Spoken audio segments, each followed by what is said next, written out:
Standard Bank. It can be. Sinvusele maswahla mahle sinvusele benkosilenhle sinvusele nebengwazi yamahlokohla emsakadweni wetithombe Eswatini TV namuhla ke ekseni lapho khona ke umsakado wetithombe Eswatini TV utabeke unilethela ke kusakadwa bukhoma kwekwethulwa ke kwemaphakelo ke etimali kweminyaka wanga 2021 kuya ke eminyakeni wanga 2022 lokubheke ukuthi kwethulwe ke indvuna elitiko ke letemafa umhlonishwa Neal Rijkenberg njengenhlala yenda maswahla mahle lokho kwendeka lapha ke endlini yabaye esikhulu eParliament lapho khona ke bahlonishwa abahlangana kanye ke nema stakeholders belalele ke kwethulwa ke kwawo ke maphakelo ke etimali eminyaka wanga 2020-21 njengoba ke sibhekile lokuthi ngemuva kokuthi ke ingwenyama inkosi Mswati wesithathu ithule ke inkulumo yayo ke evikini leliphelile ngalesihlanu bese ke kulandzela ke kwethulwa ke kwemaphakelo ke etimali lesikunaka kakhulu ukuthi ke kwethulwa ke kwemaphakelo ke etimali vele nanako kulandzela lo mgogodla wenkulumo yengwenyama inkosi Mswati wesithathu kungako ke kucala ingwenyama ivule ke iParliament inike deliver idirection noma kumbe umgubudla lokufanele ukuthi ke lihambe ngawo netingoni letibalulekile ke lekufanele ukuthi ke dinakwe kakhulu ikakhulukati ke ihlangothini lwahulumende kungako ke ukuthi ke ngaphela ke liviki linye noma kumbe mabili bese ke yaqhamuka ke indvuna elitiko ke letemafa into ethula ke maphakelo seyilalele lokuthi ingwenyama yelive ithini ngentuthuko ngetenhlala kahle nalokwa kanti ke futhi siphinde sinake maswahla mahle lokuthi esikhathini lesinyende emaphakelo ke ethu ke etimali ethulwa ngemuva kwekubeke live leNingizimu Afrika nanalo selethule ke akalo ke emaphakelo etimali labanye bangabuta lokuthi ngabe kubangwa yini are we being copycats the honest truth is that we are not being copycats there is an economic reason or there is an economic rationale behind kwekuthi ke live lakangwane lilandzele iNingizimu Afrika kwethula ke emaphakelo and one of those reasons is the fact that lilangeni lakithi lihlangene ke noma ke lisime kakhulu ke elangeni Senegal Africa and some of the economic policies in South Africa let's my effect we have to follow suit and I will make an example with the VAT increase that happened a couple of years ago when VAT was 15%. When South Africa effected 15%, 1% VAT extra on the 14% to become 15%, Eswatini have to follow suit because 80% of our economic basket comes from the Republic of South Africa. We buy goods from South Africa. If VAT mangabe saying 15% in South Africa, ours cannot be 14%, which minister has to see what South Africa is doing to try and align our policies as well. For instance, cigarettes in South Africa have been increased by 1.39 cents. We are expecting the Minister of Finance in the same vein to actually follow suit or to consider some of the implications of the occurrences in the Republic of South Africa. Maswahla mahle ngakatideke ngentfana leti ndzaba leti ngidawuthula ke sivakashi sami la lengihlala naso ke sibuke ke wona ke lamaphakelo ngudokotela George Chongwa wenhlangano iSouthern Africa Research Foundation for Economic Development khulukati nje ngemhlati lobuka ke simo ke semnotfo. So vele ke unathi la studio Dr. Chongwa holds a Doctor of Philosophy PhD in economics which he got from the University of Azteca in Mexico. He also holds a master's in project management as well as a master's in business administration and he's got a research interest in areas such as foreign direct investment, entrepreneurship and education amongst other issues, which is why we find him to be a very relevant candidate to sit with us on a platform like this.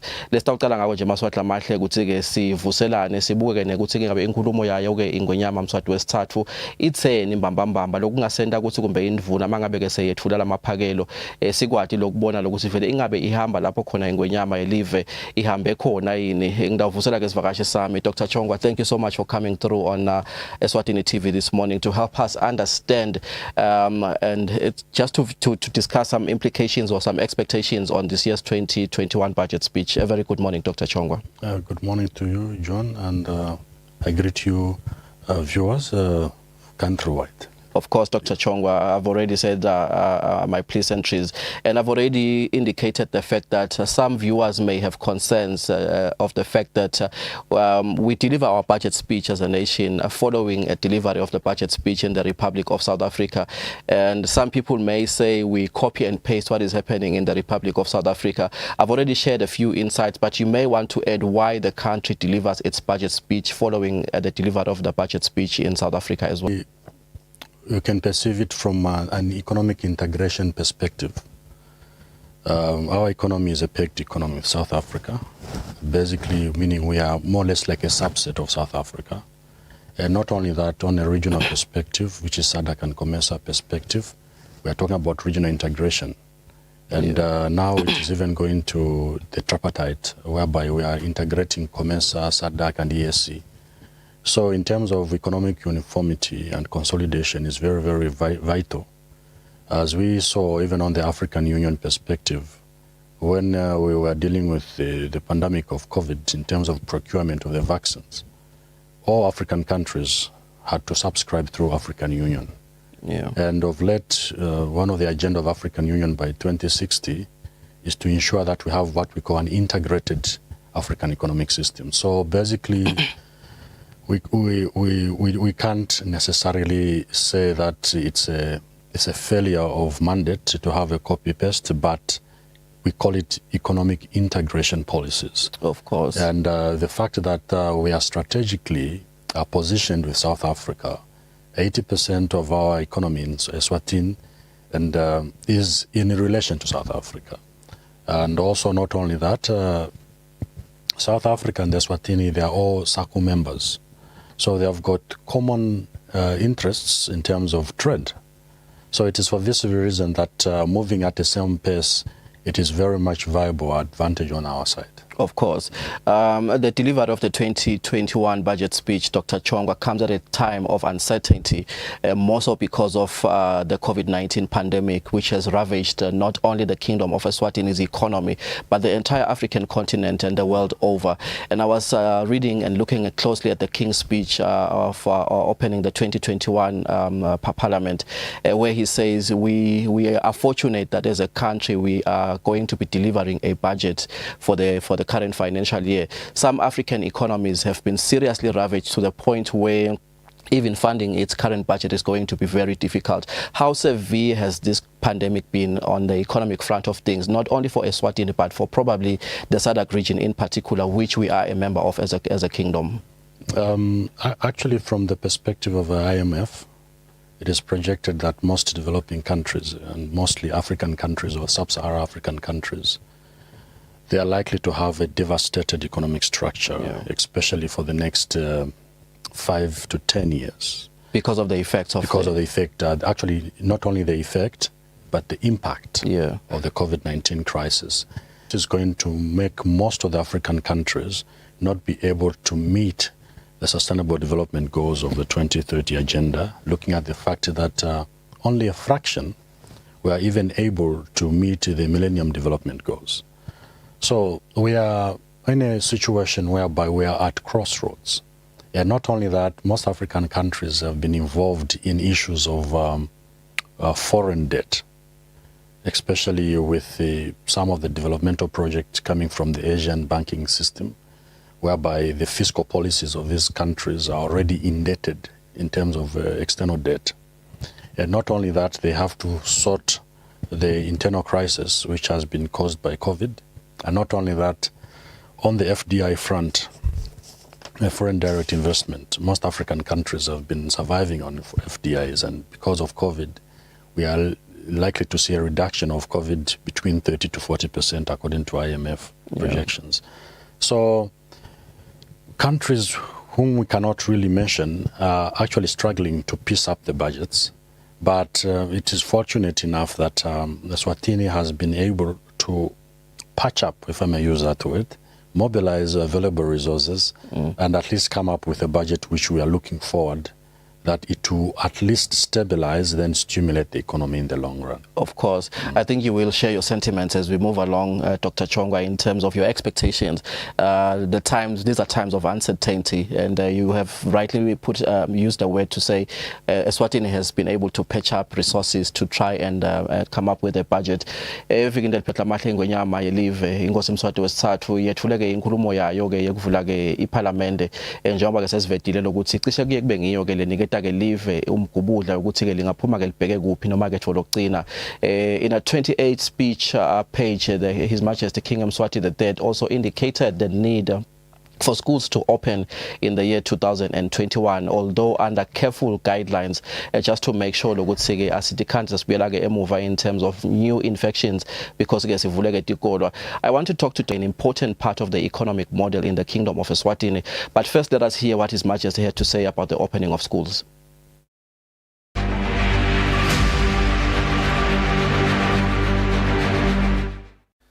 A year has gone by and we are all keen to see all our children return to school. To ensure that this process is carried with due care and attention so as to realize a safe reopening environment that will not cause a rise in new infections.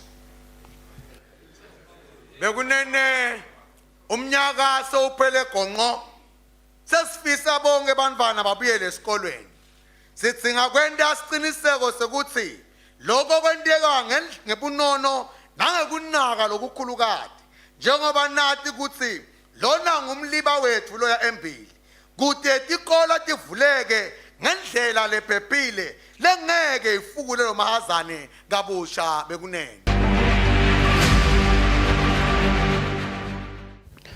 That is an extract from His Majesty King Mswati III's speech, which is on page 4 of the speech from the throne, which he delivered on Friday last week. He talks about the reopening of schools under strict guidelines so that our children can go back to schools. But apart from the social security perspective and from a development perspective, what is the importance of reopening schools, and how has the impact of closing schools affected the economy, Dr. Chongo? Perspective of the supply chain, as well as the human capital perspective. Eswatini is a service-oriented economy because human capital in this country comes vital because we're a service economy. That's the only aspect of the human capital. But also on the supply side, we discover that usually the school sector or the education sector is a stimulant of various industries. We can talk about the transport industry. We can talk about on the publication industry, like issues of who are supplying, commodities and facilities to schools and the like. But also on the social sector, we have discovered that the more students they are not involved in academic activities, the more they get engaged in what we call. As a result, according to trends which are trending, we have discovered that there's a lot of social costs which are coming among youth, and they have been involved in various vices. So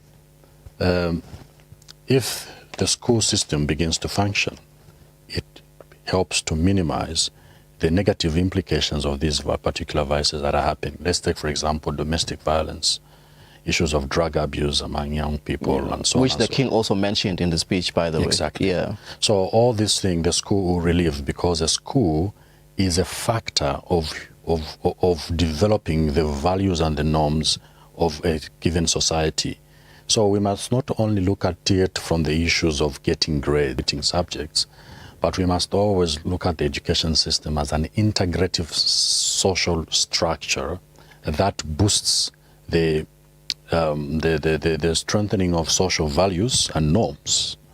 So if, as it has been advised by the head of state, it adds more meaning to say that if the society is nurtured in a certain way, then we are going to expect a reduction in the social costs and vices among especially young people. Yeah, thank you so much, Dr. Chongo, for your insight in that area.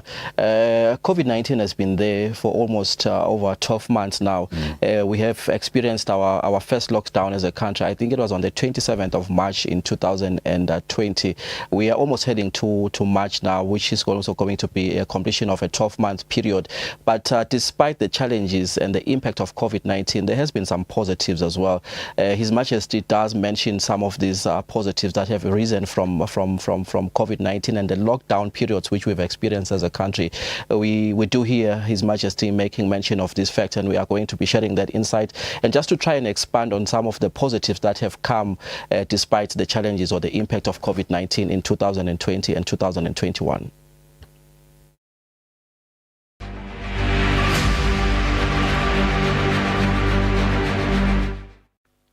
From the day the virus was discovered in the country, government has gone all out to fight this pandemic. In the process, we discovered there were many areas that could be developed to provide services we lacked in the past. Kusukela ngelilanga leligciwane litholakala even letiko letempilo liphume umkhono nesiphanga kulwa nalolu bhubhane kusasetshenzwa sibe sesithola ukuthi dinengi tingoni kutetempilo letingathuthukiswa kude tinikete lusito lebesingenalo ngaphambilini. We managed to develop a medical laboratory that has enabled us to produce COVID-19 test results locally, whereas we previously had to send our samples to neighboring countries.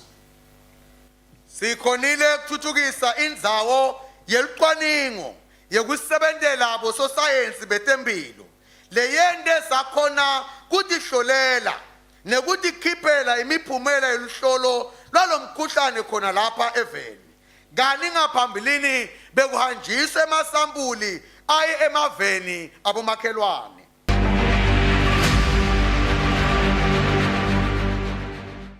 Belumbi mabakhuluma sengisi bathi with every dark cloud there is a silver lining. I think this is what we are talking about when we talk about opportunities that have risen from the COVID-19 pandemic, as rightly outlined by His Majesty King Mswati III. And just to digress a little bit, Dr. Chongo, I just needed you to give us an idea of what we could expect from the Minister with regards to apportioning resources towards the Minister of Education, in particular considering the challenges that His Majesty highlighted. Are we likely to see an increase in the allocation that the Minister is going to allocate, just to ensure that we abide by the directives of His Majesty King Mswati III in terms of making sure we provide a conducive, safe opening of schools in 2021, just before we discuss the next point, as we've seen by His Majesty the King? Of course, number one, because the education system is one of the biggest sectors in the country. Yeah. And the fact that it will need to reinvent itself in a more sustainable way through infrastructure, improvement in terms of basic facilities like hand sanitizing, things that were not there before. Exactly, rescheduling of school operation programs. It will need a lot of, not really a lot of, but it will need substantial resources allocated to those particular activities. Yeah. And not only that, the fact that we have had an educational gap of nearly to 1 year, or 12 months, it will need a lot of intense activity engagement of young people in education, of course with very powerful health precautions.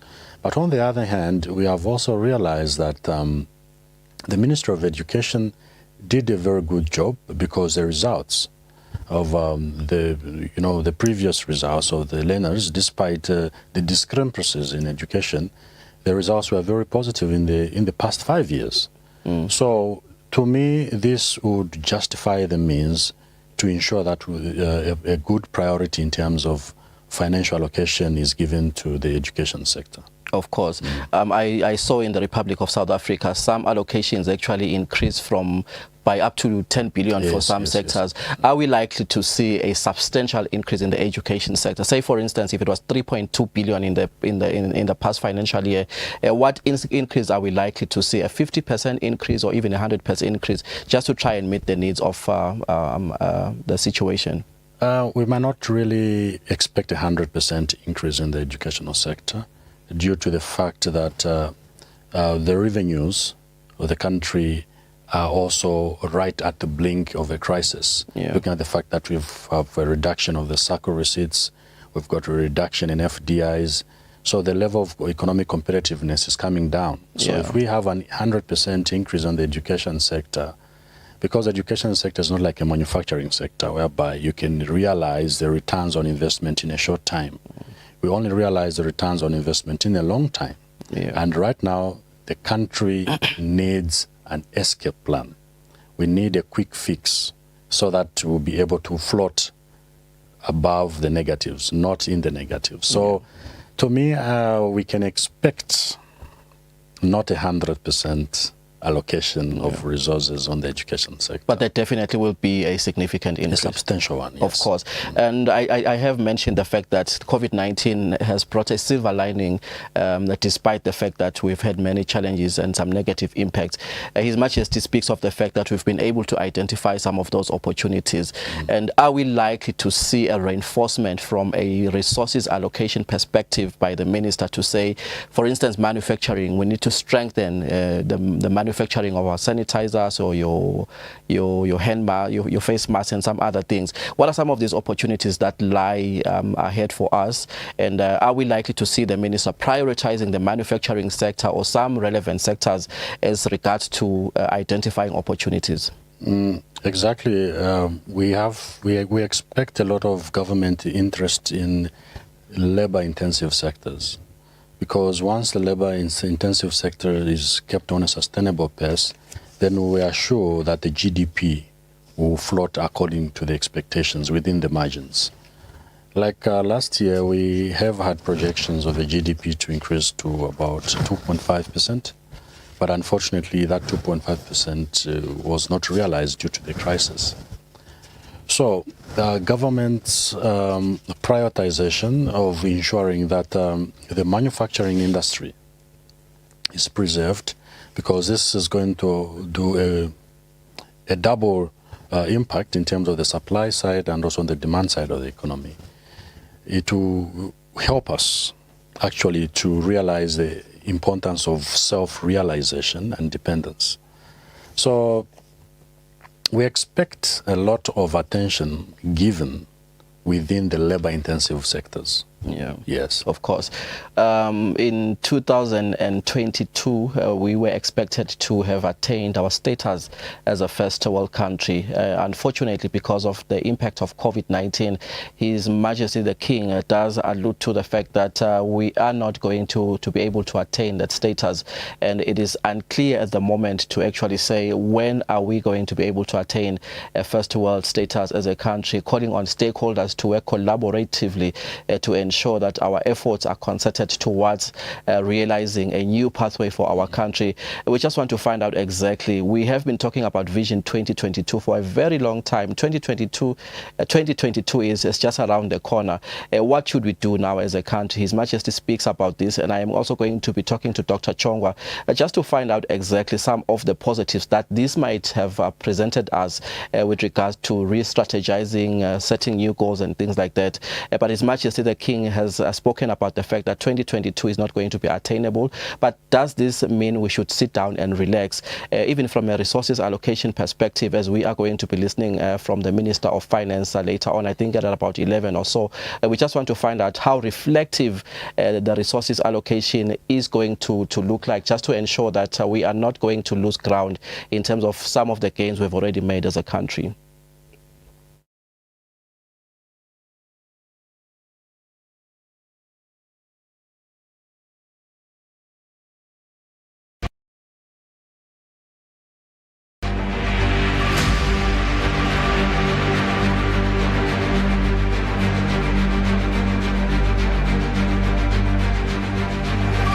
Standard Bank. It can be.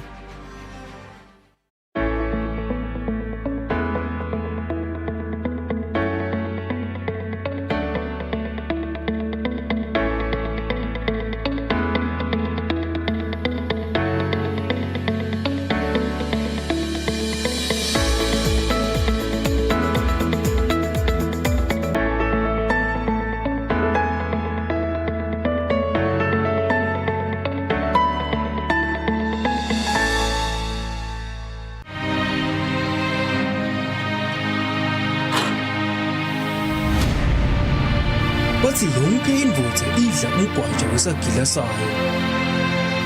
Lokhu sikubita ukuthi kuphanda estradini. Ngenda emasamusa. Ngenda ibhizinisi yekuthengisa ama-chips nemaveji. Letinsimbi siyadibutha sihambe nato sifise ka-scrap yayo. 10 malangeni. Kuthi discount. Hey good. The hustle is real. Kwamele sibeke iplate etafuleni. It's the survival of doors uhustling. Anga overload imphathi wami eloko maphoyisa kwaphose kwanithatha ngi-overloading. Ngibona uthenga ngabo wena ubuke. Mina uthenga ubuke wena.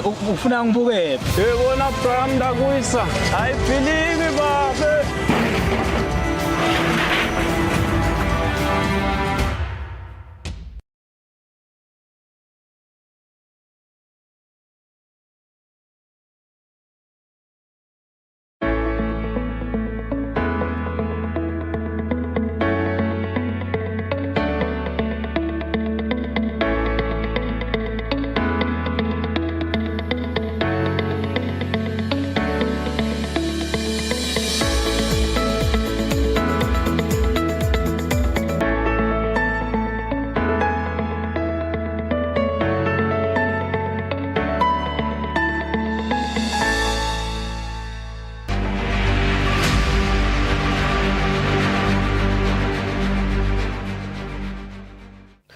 Sihletike eMbabane Hospital Hill emsakadweni wetithombe Eswatini TV lapho khona ke ngihletike lana economist Dr.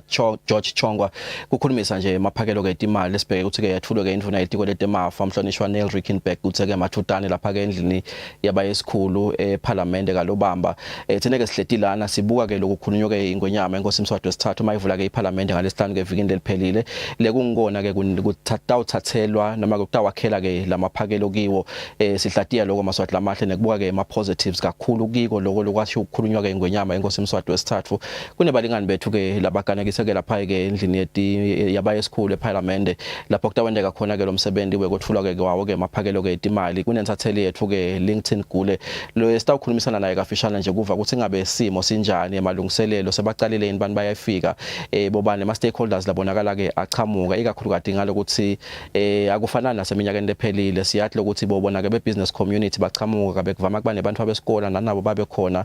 Are we seeing all those stakeholders in this year's budget speech presentation by the minister? LinkedIn Gule ke sovele ukhona ke Maswati lamahle. LinkedIn asikubingelele ke emsakadweni. Ingosi. Asibonga kakhulu John Press sivusele nelibandla lonalo lapha e-studio susele eMaswati lomuhla tinsuku ngema 25 ngathi ke ngililanga lelikhulu keveni laseSwatini Bongosi njengoba kungumsebenzi lomkhulu lapho induna yetemafa itabe yethula khona emaphakelo eminyaka wa 2021 2022 lapha eParliament ngathi ke Perez lokutabe kwendeka nje ngiloko empeleni lomuhla njengoba singasho nje ukuthi kubitwe tendlito timbili teParliament i-joint sitting le kunyona ke ibitwa ngemakhosi kusitindla ihlangane kuze kusinduna yetemafa itawukhona ke kothula emaphakelo alomnyaka wa 2021 2022 lapha eParliament lekumsebenzi utabe wendeka endlini yaba esikhulu induna ke Neal Rijkenberg ngiyo ke letabe ethula lamaphakelo umbukele ke utakhumbula ukuthi induna yetemafa itabe ethula ke emaphakelo kwesithathu lomuhla kusukela iqalile kuba induna yetemafa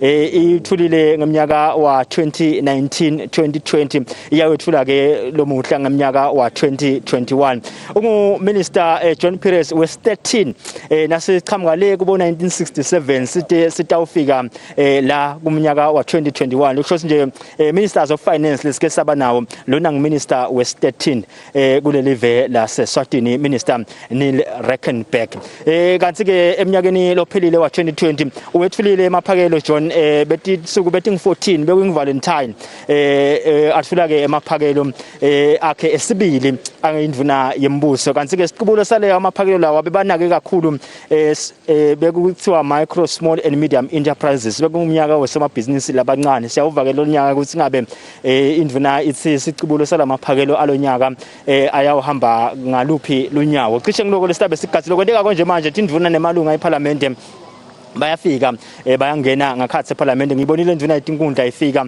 kanti ke interestingly angeke kube onke amalunga eParliament netimbunga lejitawufika lapha eParliament ngenzaba yabo bo social distancing lekufune banakwe labanye ke bayakhona kusibawulandzele lo msebenzi basebenzisa indlela teqhumana kanti ke John eminyakeni lophelile induna yasinayiqala nje I think bethethe mhlambe maminishana lamabili enkulumeni yayo yaveta ukuthi yawathula lama lamaphakelo ihamba ngelivesi Psalms chapter 1 suka lapha kubo verse 1 verse 3 ingcikisi lenkulu uthi ubusisiwe umuntu longahlali nalabo labaphukuta uNkulunkulu ubusisiwe umuntu letonke indlela takhe ticonziswa ngilomzala wethu insuku yena kuyasesa uphumelelisa konke la kwendako ngisona siqubulo ke salelo verse bekagijima ngalo minister Neal Rijkenberg eminyakeni lophelile ngiyafuna kuva ke namhla kusinasimo sinjengalo sinje sina nangumkhuhlane uyagijima ngaliphi ilverse lemandla kanti ke eminyakeni lophelile like solo nechaza budget ya last year nembala bekagijima bekaphese ibudget ya 24.1 billion emalangeni siyafuna kuva ke silonyaka uyagijima ngakuphi indvuna njengoba indzaba lenkulu vele ngiyindzaba yemkhuhlane we COVID-19 lohlasele emave lamaningi njengoba neseninzima Africa nakhona yakhumbula John ekuthenini nakhona minister Tito Mboweni uthulile ibudget legijima lapha ku 1.5 trillion rands nakhona batsinzile indzaba letiningi letendekako khona eninzima Africa kanti ke sinelethemba lelikhulu ukuthi sithole indvuna before kusingene ngakhathi eparliament itawethula ke ona emaphakelo John kanti ke eminyakeni lophilile John indvuna nje yathatha li-hour na nema minutes lathi akabe ngi20 yini let me check John Perez Minister Neal Rijkenberg kwathatha hour na 6 minutes and 21 seconds ku deliver leyo budget yalo mnyaka lophelile ngaphandle kokusanathi semanje next endeni sitafuna ukuthola ke lo nyaka kusingabe yothatha isikhathi lesinganani cishe nje John ngiloko lekwentekako ema MPs ayangena ngakhathi netindvuna letinye yangena ngakhathi I'm hoping ukuthi before minister angene ngakhathi athule mhlambe lawo maphakelo sitawuthi simthole kuva nje ukuthi umoya unjani lengibona konjengalo tawehla ngu minister waka tourism I just want to wait John ungiphendele leso sikhashana kusengiyithole nje indvuna yaka tourism nanayo ngive kutheni ningabe bona abalitiko ngoba isector yaka tourism ngilenye yema sectors la shayeka kakhulu kunangumkhuhlane we COVID-19 I just want to get a comment or two from the minister Moses Vilakathi kuva kusingabe bona abayi tourism bagadzeni ngabe khona into bagadzele ukuthi indvuna ibaphakele kona kuzama kuqinisa isector yaka tourism kanti ke budget ya last like over the years vele ministry yaka education na health ngibona labathola the lion's share of the budget John safuna kuva ke namhla kusingabe minister Neal Rijkenberg ubaphakela lokunganani njengoba sisho nje ukuthi indzaba lenkulu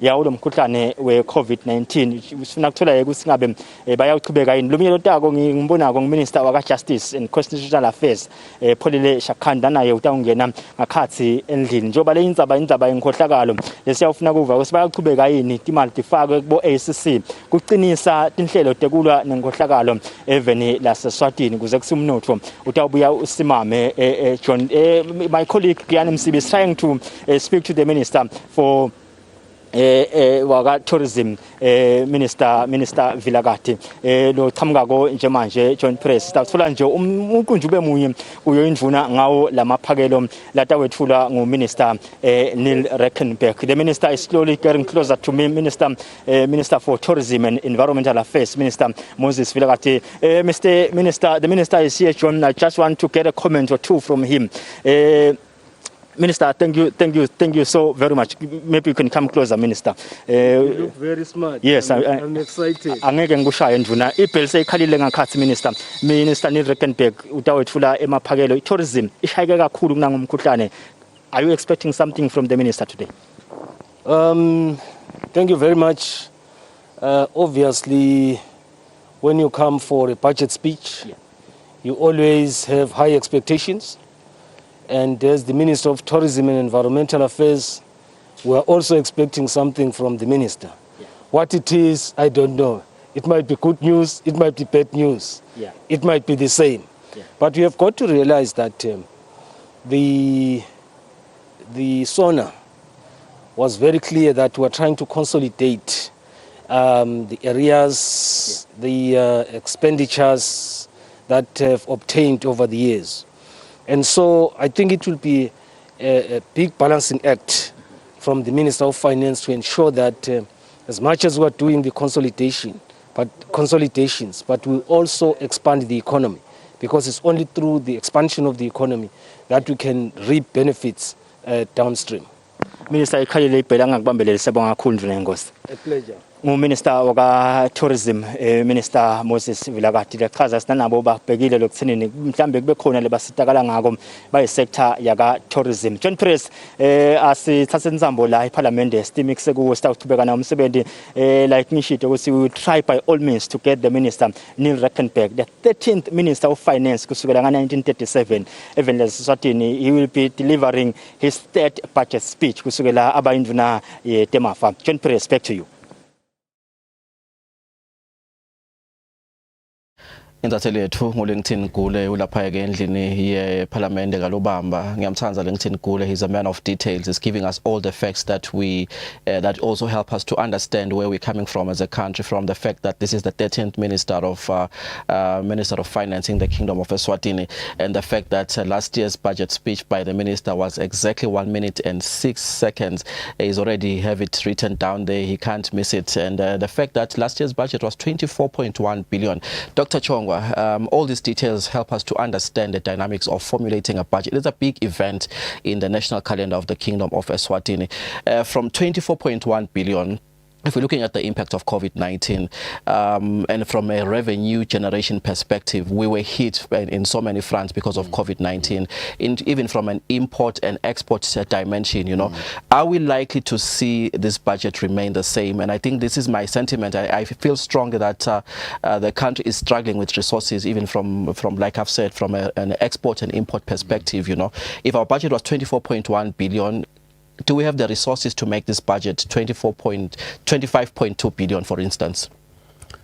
It is possible. It is possible. Yes, because international development institutions like IMF, as well as African Development Bank, they have structured some development and crisis management related funds, of which Eswatini, like any other developing country, has been eligible to access these particular funds.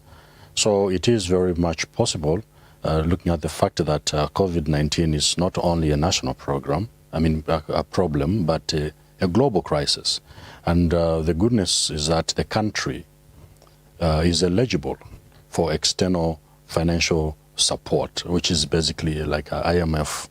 Like if you read the IMF reports, it was projected that COVID would impact the GDP within -6%, of which nevertheless, on the other hand, IMF was more than willing to substantiate the fiscal and the fiscal aspect of the country. So it is very, very possible to attain those levels. Yeah, I think the reason why I was bringing in the import and export dimension of how we could fund the budget is because we derive a lot of taxes, and from this trade we generate a lot of revenue as well as a country. But if you look at the impact of COVID-19, assuming it was not for the development partners, as you have mentioned, would we be able to sustain this budget? It wouldn't be easy. It wouldn't be easy. We would have to operate under what we can call constrainant levels, whereby we would have to forego certain activities in order to finance other activities. But the good news is that looking at the way our GDP trends has been, it sends some element of stability, except that this time around we would need to really revise the budget and become what we can call the cost-effective kind of budget, which is basically running on the principle of not expansion, but on the principle of sustainability, because that's the only principle that we need for now. Bethembisile ke Maswati amahle ukuthi sitawubuka la lokuvedwa ke ngwenyama inkosi Mswati wesithathu lokuhambelana ke neliphupho lesinalo ke silive elekuba i-first world country. Mangabe ningawanaka neame amagama athi liphupho lesinalo silive hayi lebe sinalo silive, because this vision still stands except for the fact that we've been battered by COVID-19. What are we going to do going forward as a country to make sure we still realize or attain the status of being a first world country? But first, let's hear what His Majesty had to say about it.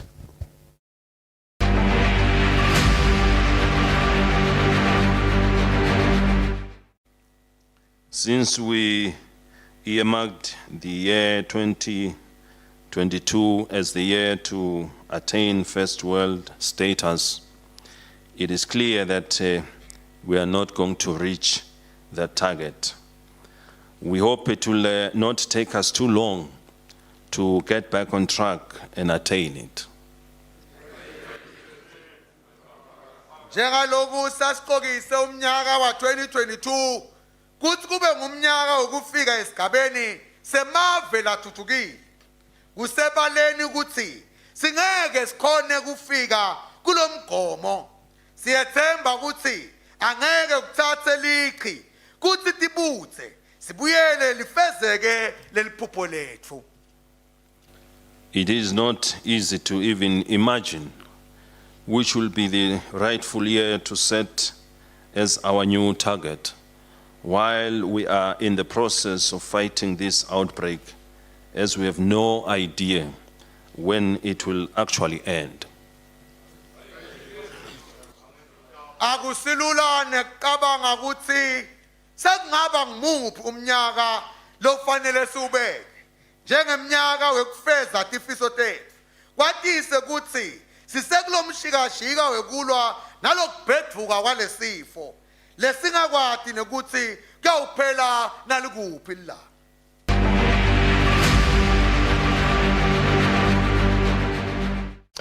Sathwele ke tiyendeka tintfo ke eParliament kalobamba njengoba ke insatheli yethu LinkedIn Gule sovele ke ume ngemumo ukuxoxisana nendvuna yetiko letemafa Neal Rijkenberg lo sakathelekile ke eParliament ukuthi ilungiselela ukuthula ke inkulumo yakhe asivami ke siba sithe kakhulu ke isikhathi angenile ke eParliament bese ke soyangena ke ngekhathi ke indlu yahlangana ilalele ke leyo nkulumo leka yethulako LinkedIn Gule sovele ke ume nayo njengoba sithembisile utawuxoxa nendvuna kuva ukuthi ingabe isiphathelene.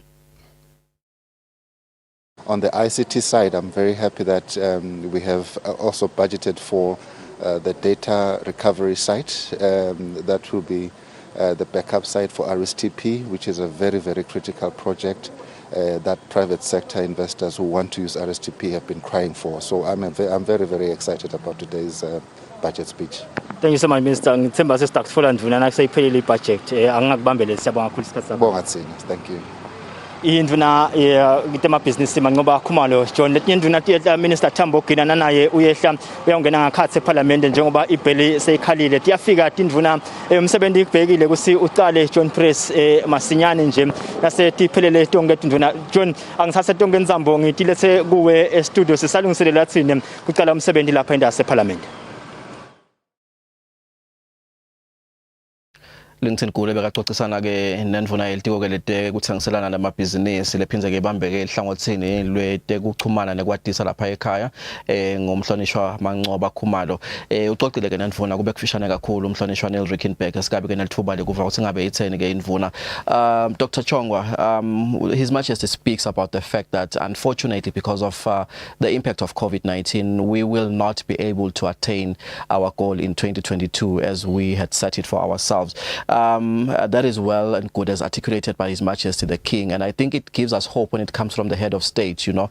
But I just want to find out from you your views in terms of because yes, His Majesty has articulated that he has said it, we are not going to be able to achieve it, but nevertheless it leaves a challenge for the Minister of Finance and all the other ministers, cabinet in particular, to make sure that yes, we are not going to be able to do it in 2022, but the minister is delivering a budget today. The budget must at least gives us an indication or a glimmer of hope in terms of saying things are like this, but we have not been able to achieve 2022, but at least we are still moving forward. Is this budget likely to indicate the aspirations of a nation that was geared to attain a first world status? First things first, Mr. John, which you have to understand is the 2022 vision, it is a national development project. And since it's a national development project, it is embedded in what we call economic public policy, because it determines the force and the reality of that particular economic policy. Now, the secret of any development project, it is that of monitoring and evaluation. And so to me, I call it prudence, because it has been well monitored from the time it was declared, And the evaluation, the performance indicators of this particular 2022 project has indicated that there is a crisis. And the sooner we realize the need to halt for the crisis to pass so that we can continue with the vision, to me, I call it an act of prudence. Nevertheless, that does not mean that policymakers and policy developers, who are basically the parliamentarians and the cabinet in particular, must relax. It doesn't mean that.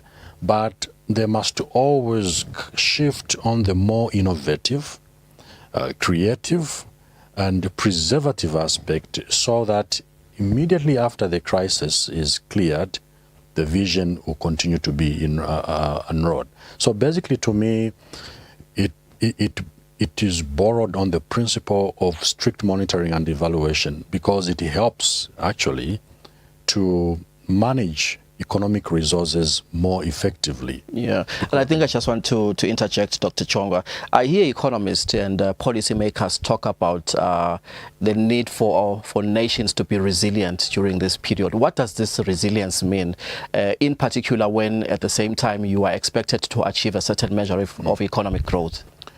In simplest term, resilience is the ability to contain the present crisis while maintaining the future vision. That's resilience.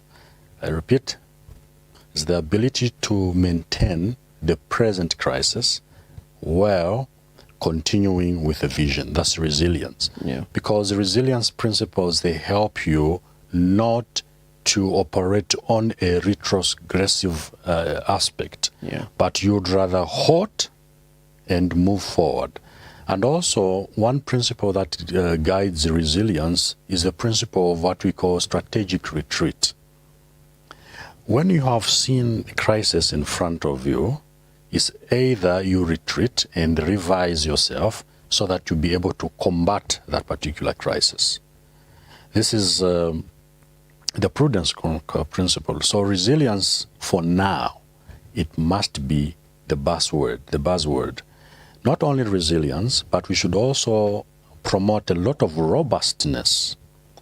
Now, robustness is simply the ability to accommodate change management. The public must be capacitated and informed the importance of adjusting certain trends to accommodate sustainability. Let's take, for example, when there's a lockdown, certain business operating structures have been revised. That is basically a good sign of a country's economic robustness. Yeah. With this budget estimates for 2021-2022, what are some of the elements of resilience that we are likely or we could expect the minister to incorporate? Because obviously 2021-2022 as a financial year is not the same as 2019-2020 financial year. One of the resilient areas that we expect is to ensure that the fiscal and monetary policies, they are kept stable, especially on the inflation levels. They must be kept within the single digit. Two, we are also expecting a lot of resilience in terms of the wage bill, so that we don't have a huge percentage of unemployment, because these two economic indicators are very critical for the economy to revamp. Yeah. A lot of economic commentators will say a budget is an issue of income versus expenditure. Exactly. You are not going to say, I am going to be spending so much when your income has been bettered by COVID-19. From a SACU perspective, and if you consider the fact that many of these countries affected lockdowns of up to 2-3 months at a go sometimes, Yes. and I'm sure this is likely to affect our revenue as a country from the SACU receipts as well, which in turn are going to impact the estimates in terms of allocations. Is this something we can expect, that there's probably going to be a decline, a significant decline in the allocations of certain resources to certain ministries because of the revenue factor? Yes, we expect that, and it's a prudent act. So in as much, that's why we say that this budget should be an extraordinary budget, meaning it must be a budget which is highly precautious. And not only that, it must be a budget which should give room to adjustments, because we are in a situation of high level of uncertainty. And so the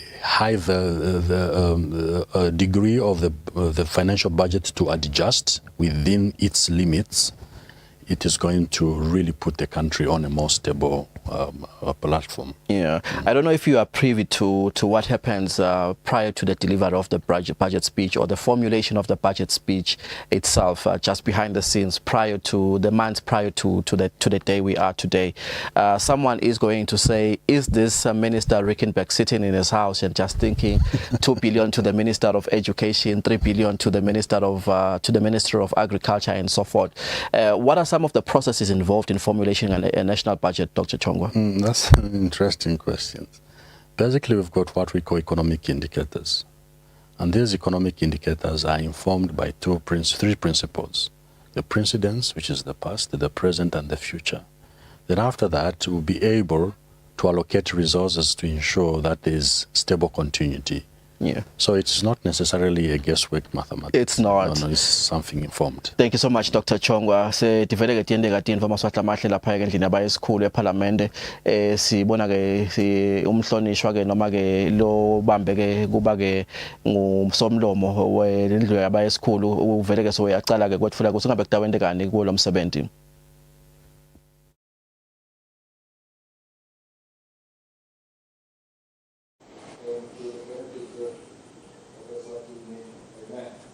Amen.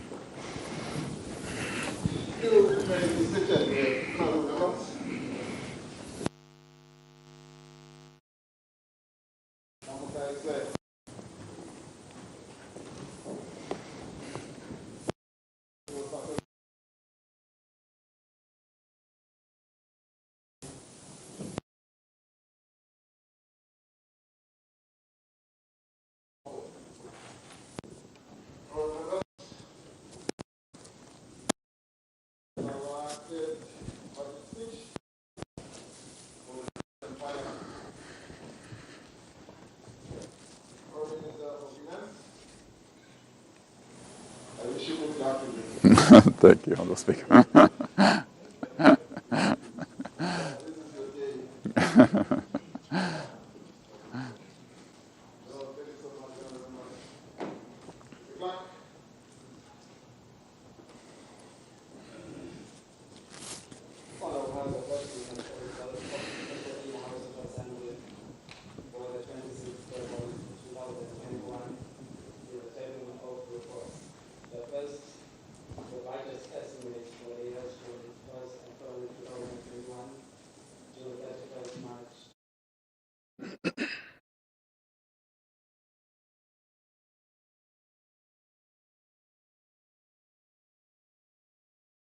Umsebenzi uyaqala bongosi ngakhathi eParliament sibheke ukuthi kufundwe leto dimemetelo letikhona njengoba clerk table ngiyeke lo tawuchaza ukuthi ithini order paper yawo umsebenzi welisuku bese ke uniketa ematomu umcondzisi wetinkhulumo umhlonishwa Petros Mavimbela lekungiyena ke utase socela sosukumisa induna yetemafa Neal Rijkenberg ukuthi ke asale achubeka nemsebenzi walo lisuku njengoba umsebenzi walo muhla bongosi kungumsebenzi nje ukuthi induna ithuleke wona emaphakelo eminyaka wa 2021 2022 khona la endlini ya bayesikhulu umhlonishwa Neal Rijkenberg ngiloko ke dokutabe kwento that's the business of the day basically lo muhla lapha eParliament njengoba masinyane nje auditor general Mathebula nanaye ukhona ngiyena ke emcane ngimabhuku wa hulumende lo ingathi ke lo buke nembala itaqala ke induna yadote mafalo muhla umhlonishwa Neal Rijkenberg uthola ke emaphakelo eminyaka imali wa 2021-2022 March 2020. Can I also please table the establishment register supporting the estimates of public expenditure for financial year 2021 to 2022? Can I also please table the report of the Auditor General for the financial year ended 31st of March 2020? Can I also please table the report of the Eswatini Revenue Authority for financial year ended 31st of March 2020? And can I also please table the citizens budget for 2021-2022?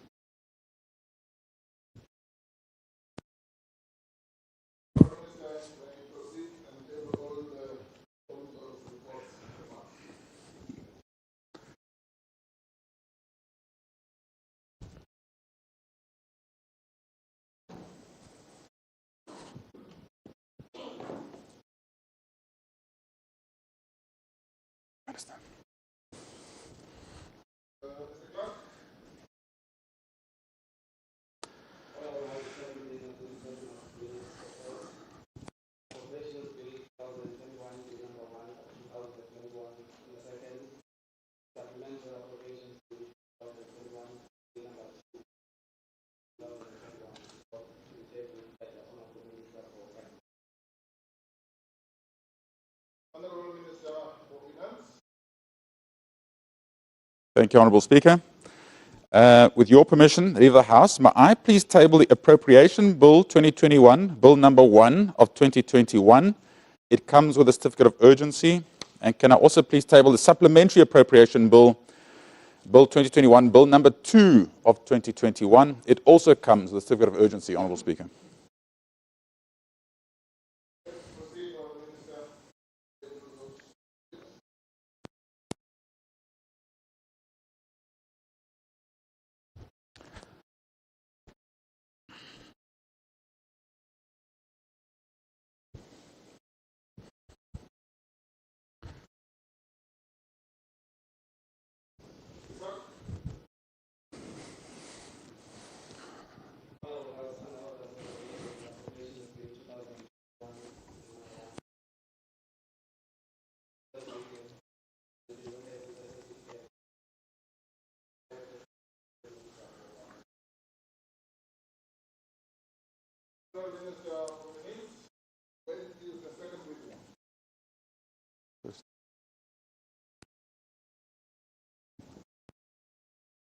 Thank you, Honourable Speaker.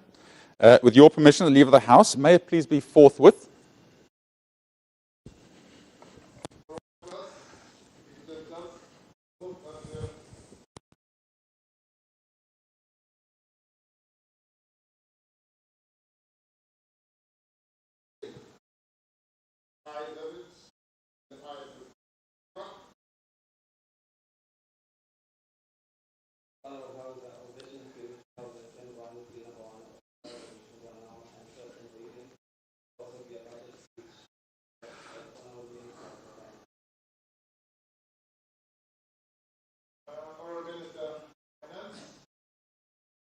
May now proceed with the budget speech before this August.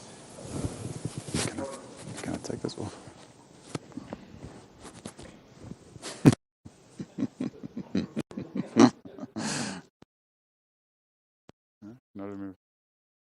Thank you, Honourable Speaker. I think spending more than an hour speaking with a mask on will be quite a challenge.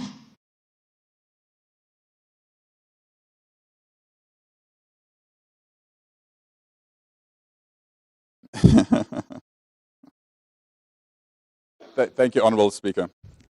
Honourable Speaker, during my last budget speech delivered on the 14th of February 2020, this government and the world at large had only started to hear about what would quickly become the defining event of this era.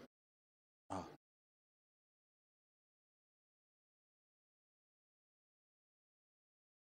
won't work.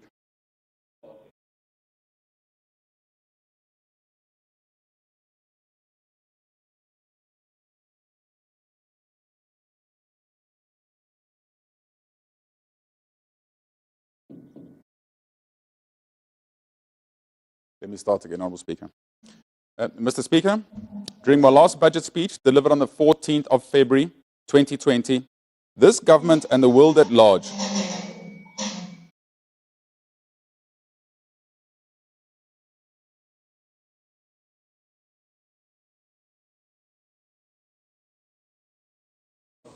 this country and the world at large had only started to hear about what would quickly become the defining event of this era, the COVID-19 pandemic.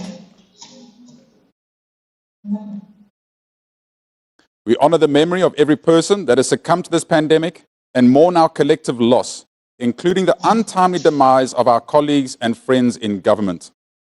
This virus has caused tragic loss of life, and the various lockdowns and limits on economic activities to curb the spread of the disease have caused immense economic hardship and pain.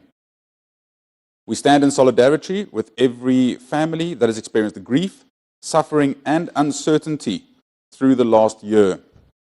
I'd like to take this opportunity to extend my deepest gratitude to those frontline workers for their strengths and sacrifices through these trying times. In comforting all eMaswati affected by this pandemic, I'd like to read a scripture from Romans 8, verse 28. And we know that all things work together for the good for those who love God, to those who are called according to his purposes. I'd like to thank God, our Creator, for the peace and stability afforded to our nation. I'd like to thank the Lord for our King, His Majesty King Mswati III, and for maintaining the good health of their majesties, which gives us all hope as we navigate our way through these challenging times. Mr. Speaker, I take this opportunity to convey my sincere gratitude to their majesties for their wisdom and leadership. Mr. Speaker, my previous budget speeches all started with bad news. After 2 years in office, and for the first time, I have the privilege of starting my speech by reporting on progress that we have made. Government has spent the last 2 years fixing the foundations, creating fiscal space through greater efficiencies in spending without resorting to significant increases in tax, ballooning arrears, or deficits. In the wake of the pandemic, through this enhanced fiscal space, we have been able to prioritize health expenditure. His Majesty's government was able to successfully secure budget support to aid us through this difficult year, which has been instrumental in easing the pressure on our cash flows and allowing us to substantially reduce arrears over the last year.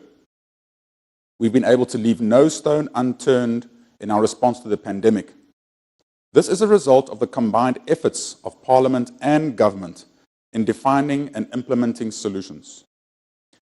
Aligned with the Eswatini strategic roadmap, government identified a list of priority reforms meant to simultaneously lower expenditure levels and instill stronger expenditure controls to close avenues of misuse of taxpayer money.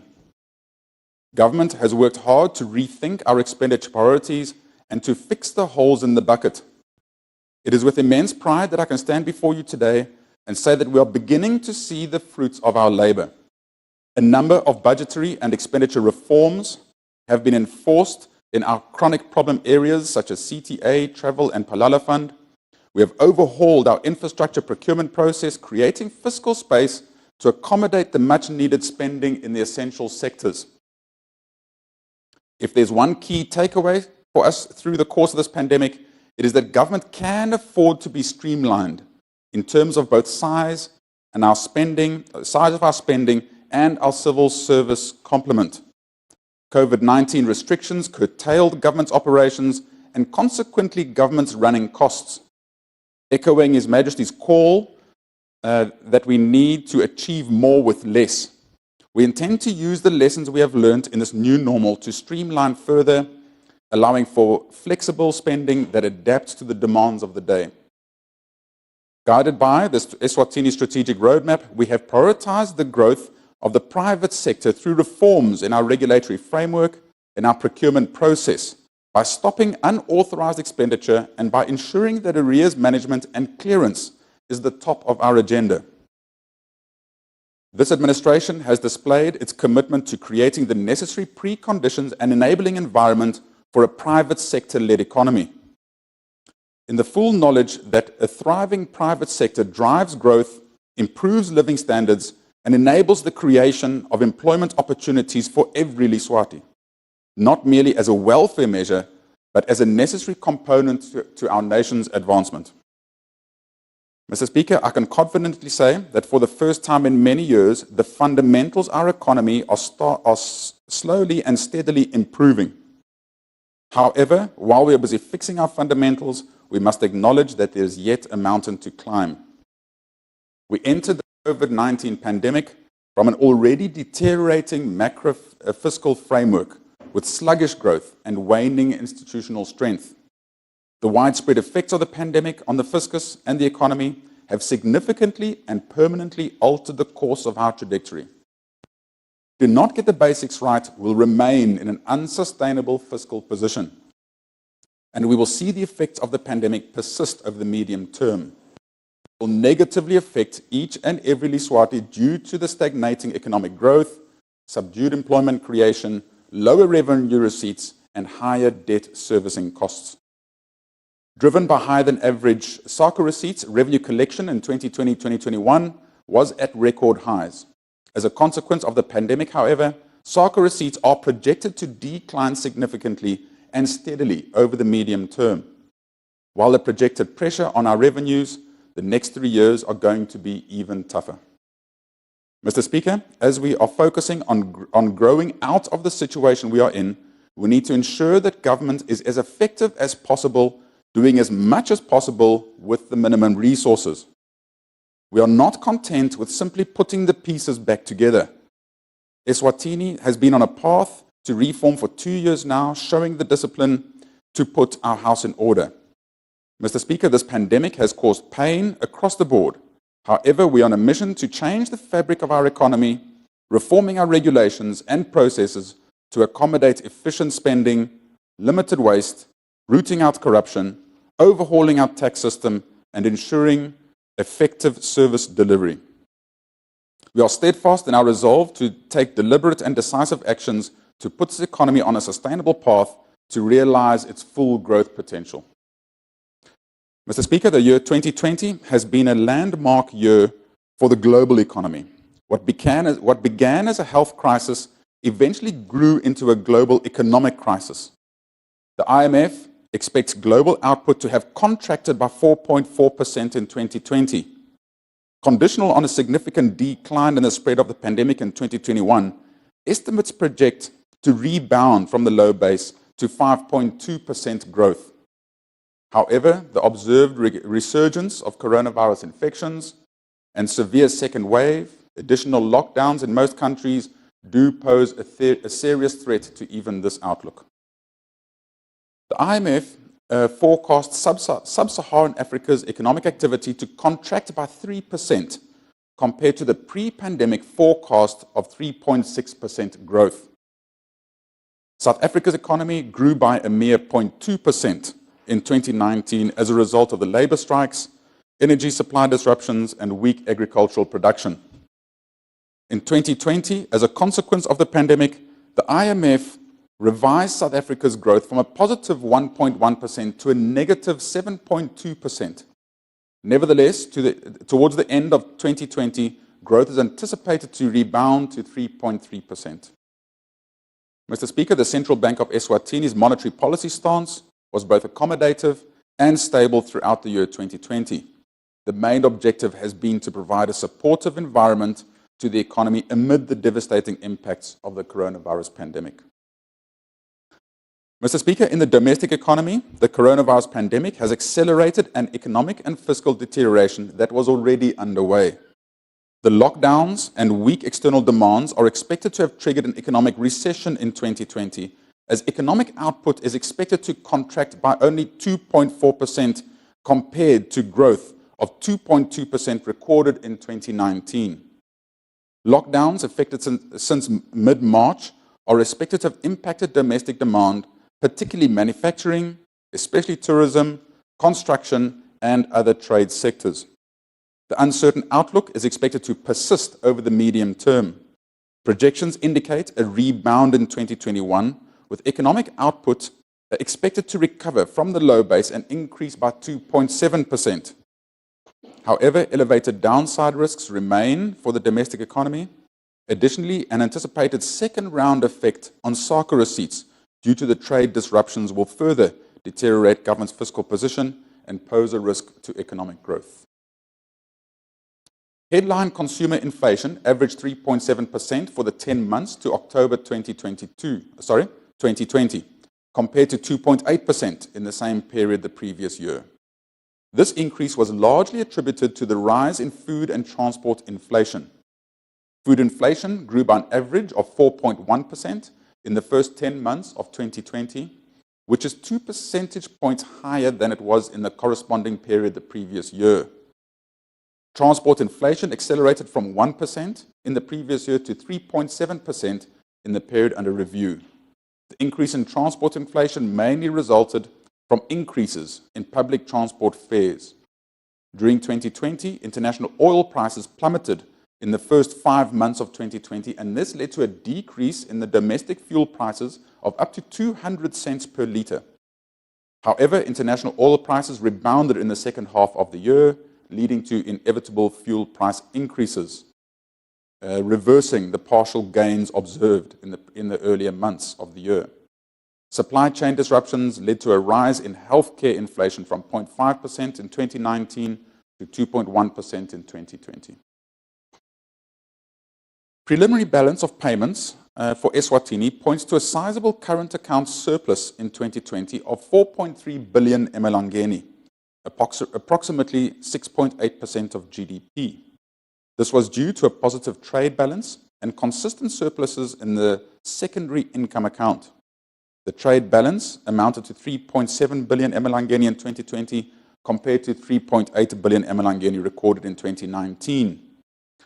Displaying resilience in the effects of the coronavirus restrictions, exports declined by a mere 3.2% to 27.8 billion emalangeni. Exports continue to be dominated by miscellaneous edibles, sugar, wood products, and textiles. 65.2% of which was destined to the South African market. On the other hand, imports remained suppressed in 2020 due to COVID restrictions, declining by 3.5% to 24.1 billion emalangeni. The majority of imports being energy, which is electricity and fuel imports, followed by food imports. During 2020, about 70.6% of imports were sourced from neighboring South Africa. The depreciation of the exchange rate from 14.4 emalangeni in 2019 to 16.6 emalangeni in 2020, on average against the US dollar, made Eswatini's exports more competitive, while imports became more expensive. The country continues to be a net importer of services, estimated at 2.2 billion in 2020, a marginal increase from the previous year of 11%. The pandemic necessitated working from home and distant learning, which resulted in higher imports of ICT and related services. Mr. Speaker, at the onset of the pandemic, the central bank undertook an aggressive preemptive response by reducing interest rates by 100 basis points. The country began to experience the impact of the coronavirus restrictions. The central bank then reaffirmed its accommodative monetary policy stance and cut interest rates by a further 175 basis points between April and July of 2020. As a result, between February and November 2020, interest rates were cut from 6.5% to an all-time low of 3.75%. The central bank elected to maintain the discount rate at 3.75% at its last monetary policy consultative committee meeting in November 2020, in an effort to improve the condition for economic recovery while maintaining price stability and to provide extended support through these uncertain times. As the impact of the pandemic is still unfolding, its extent and duration in the economy remains unknown. The monetary and fiscal sector outlook is highly uncertain. Therefore, monetary policy remains largely uncertain and threatened by gradually rising inflationary pressures and probable easing in suppression of administered prices for some utilities in the coming year. As a result, central bank would likely maintain the accommodative and stable monetary policy stance as long as necessary to revive economic growth and mitigate the impact of the pandemic on the economy while ensuring price stability. Broad money supply remains positive but lackluster amidst the impact of the pandemic. The observed growth in monetary supply was largely underpinned by inflows of pandemic relief funds to various sectors of the economy. Annual growth in broad money increased to 6.9% in October 2020 from a growth of 3.2% in October 2019. Mr. Speaker, the country's gross official reserves improved markedly during the 2020-2021 period, mainly due to higher SARCA receipts, increased foreign currency trades with local banks, and the inflow of an IMF budget support loan over the fiscal period. Gross official reserves increased to 9.6 billion emalangeni in November 2020, compared to 7.1 billion emalangeni the previous year. Similarly, the import cover grew by 4.2 months in November 2020 from a 3.1 months recorded in November 2019. At this level, the reserves are above the internationally recommended 3 months, as well as the Central Bank of Eswatini's targets of 4 months import cover. In the short and medium term, gross official reserves may be negatively affected by the projected decline in SARCA revenues during the 21-2022 fiscal year and by weak economic activity in the domestic economy and other SARCA member states, which is likely to reduce the SARCA revenue pool. Mr. Speaker, the household sector remains the most vulnerable and most concerning economic sector regarding its impact on financial sector stability, largely due to the upward trajectory of household indebtedness. The outlook remains risky, and constrained households are likely to accumulate debt to allow for consumption rather than for investment. The corporate sector has struggled through the pandemic and lockdowns, which resulted in sudden disruptions of production. Subdued productivity led to a higher likelihood of loan defaults and an increased risk for insolvencies. Accommodative monetary policy stance significantly alleviated the pressures on debt service ratios in this sector.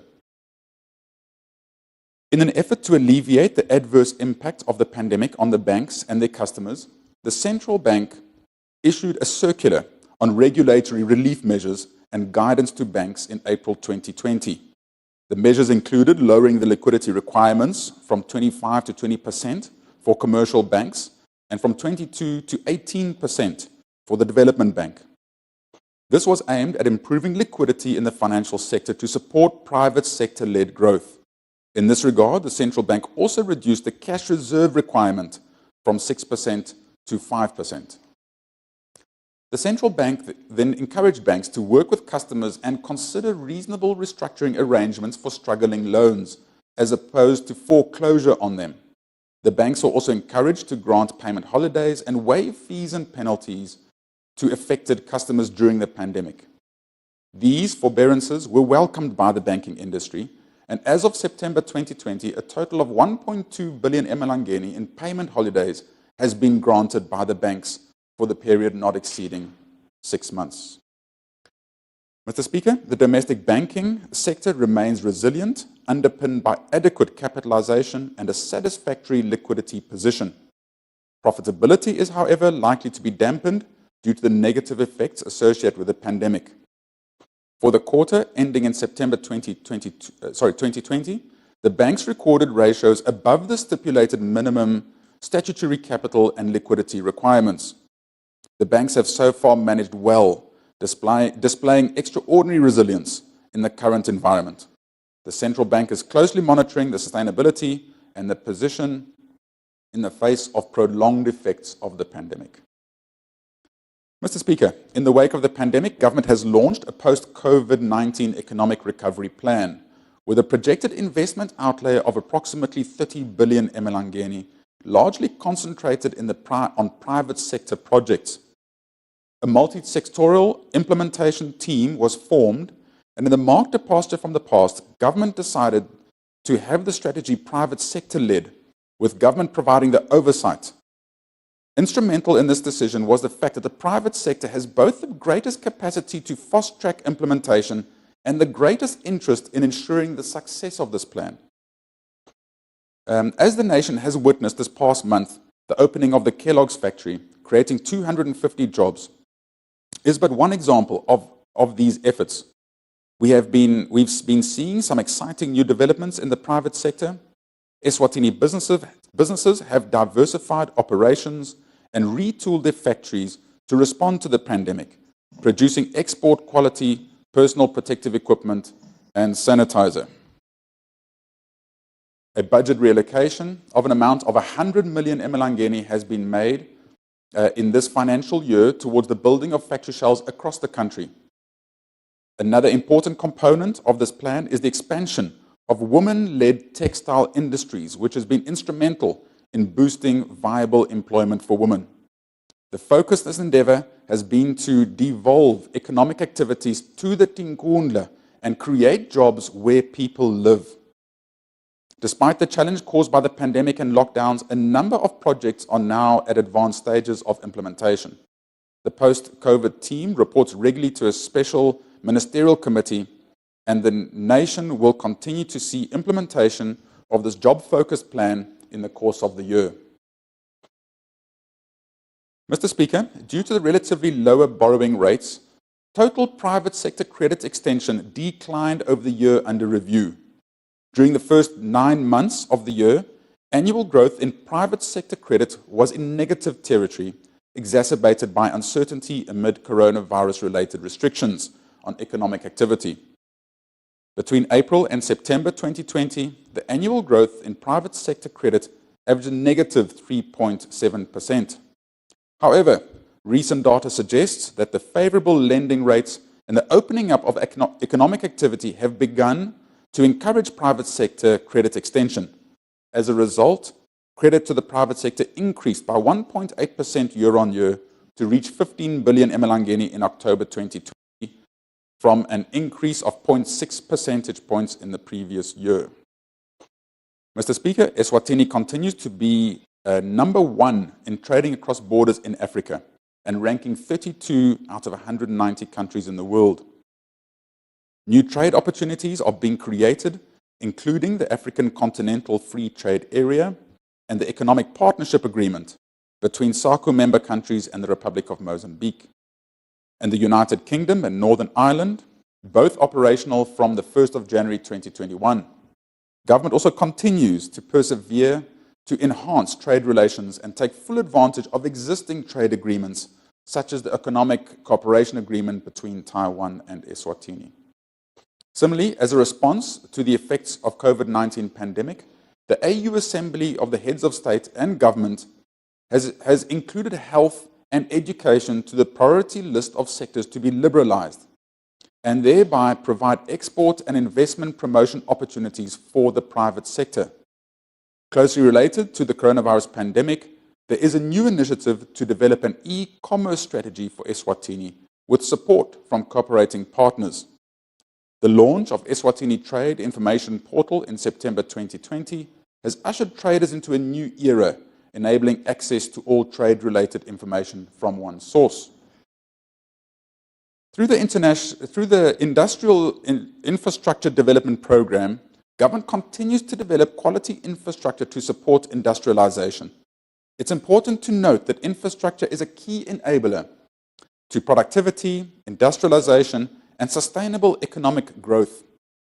Plans are underway to develop serviced industrial land at the Stogort industrial site, and the private sector is therefore urged to take a leading role to benefit from such initiatives aimed at stimulating manufacturing and production. A number of SMMEs have been allocated industrial land at the country's industrial estates. Government would like to applaud those that have developed the industrial land and are contributing to Eswatini's manufacturing value chain. Government has recently launched a national agro-value chain development strategy for fruit and vegetables, meat and meat products. The purpose of the strategy is to attain food security by promoting the private sector and accelerating economic growth through the agricultural sector, as it forms the basis for economic development. Government has continued to strengthen its partnership with Junior Achievers and Enactus. All these efforts are undertaken to cultivate entrepreneurship in the country's youth.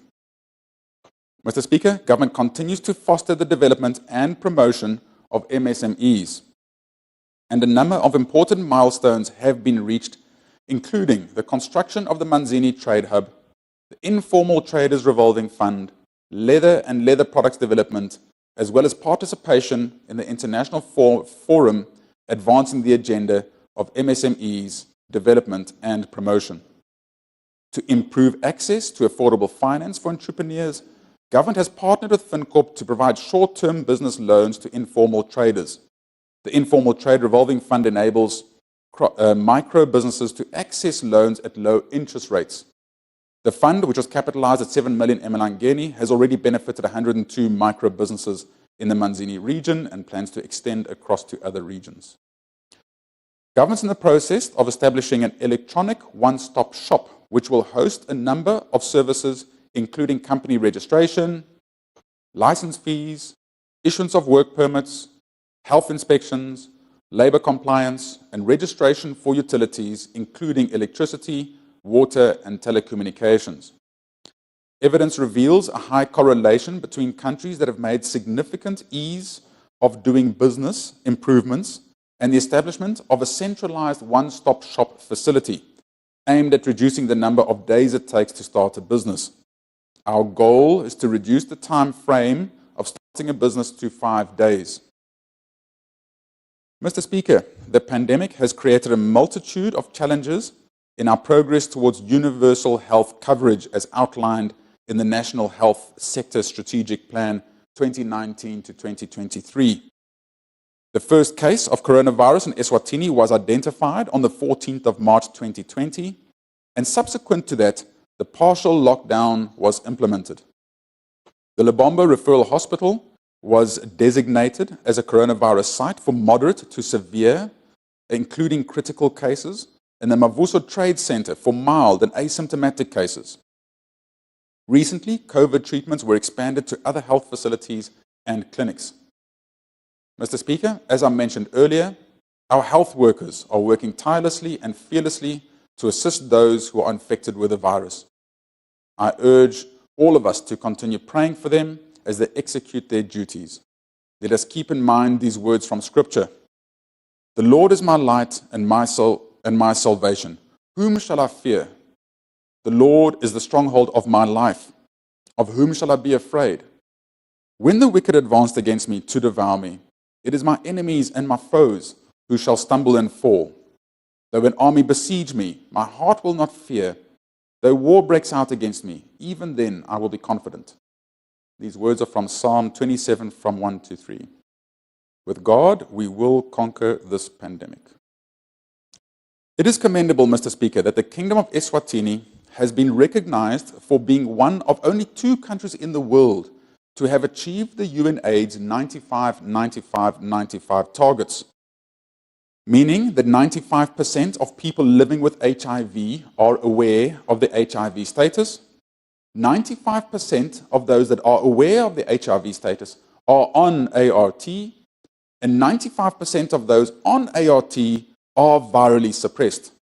Government, together with our health partners, have continued to support the HIV/AIDS programs and extended interventions in light of the pandemic.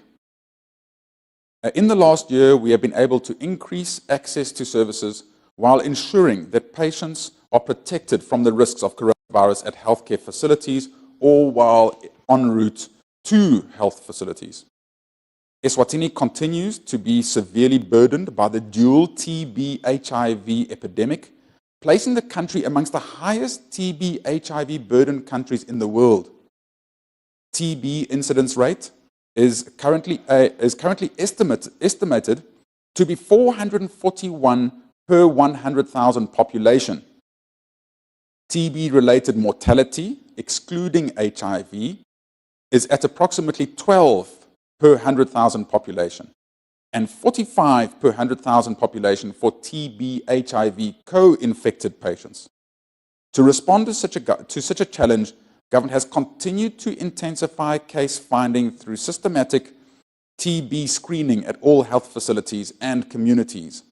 TB case detection is over 65% and TB treatment success rate is at 85%. Government continues to implement interventions aimed at eliminating malaria in the kingdom. We are grateful for the support provided by His Majesty the King, who established the Eswatini Malaria Elimination Fund. Currently, the percentage of confirmed malaria cases treated as per the guidelines stands at 100%. Government will focus on strengthening the provision of personal protective equipment, intensive care units, and renal services to severely affected patients, elderly, people with complicated non-communicable diseases, and other vulnerable groups, such as those living with HIV and AIDS. We will also strengthen the testing capacity of the country's public health labs to provide reagents and testing kits for the pandemic. Government will also address key issues related to essential medicine stockouts and vaccines with the aim of improving commodity security as well. 200 million emalangeni has been allocated to ensure that Eswatini will benefit from the coronavirus vaccines that are being developed around the globe by various researchers and pharmaceutical companies. These commitments reaffirm the position adopted by government a few years ago that the health sector is a priority. Government has allocated 2.8 billion emalangeni to the Ministry of Health, which is 11.5% of total government budget, to support the implementations of its programs and initiatives.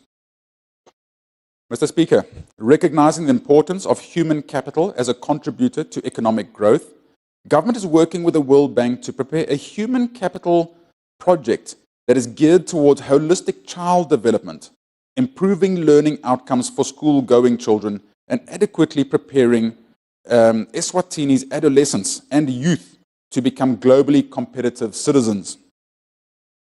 To achieve these goals, government will firstly support strengthening of an early childhood care and education program to improve the quality of education services offered to children aged 3 to 5.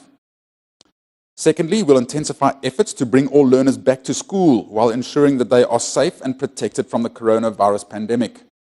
And thirdly, in line with this, government will enrich the food feeding basket by supporting homegrown school feeding programs, whereby some food commodities, such as vegetables and eggs, will be sourced from local farmers who are within reach of each particular school. In an effort to ensure that no child is left behind, government will continue to support children with special education needs, the marginalized, orphaned, and vulnerable children. Government will furthermore continue to strengthen higher education, including technical vocation education and training programs to facilitate the acquisition of skills needed by our country. Through Eswatini's Higher Education Council, government will continue to accredit programs on offer and regulate the institutions as a way of ensuring quality education. In the 2020-2021 budget, government provided the educational sector with a budget amounting to 69.6 million emalangeni, which has been used to install hand-washing facilities and to procure water tanks and PPE for schools and education institutions throughout the country. Moving forward, government plans to institutionalize the home-based learning program offered through national radio, television, and print media to complement the face-to-face learning. As we embrace the new normal brought about by the coronavirus, government's focus is on putting technology and blended learning at the center of all education reforms.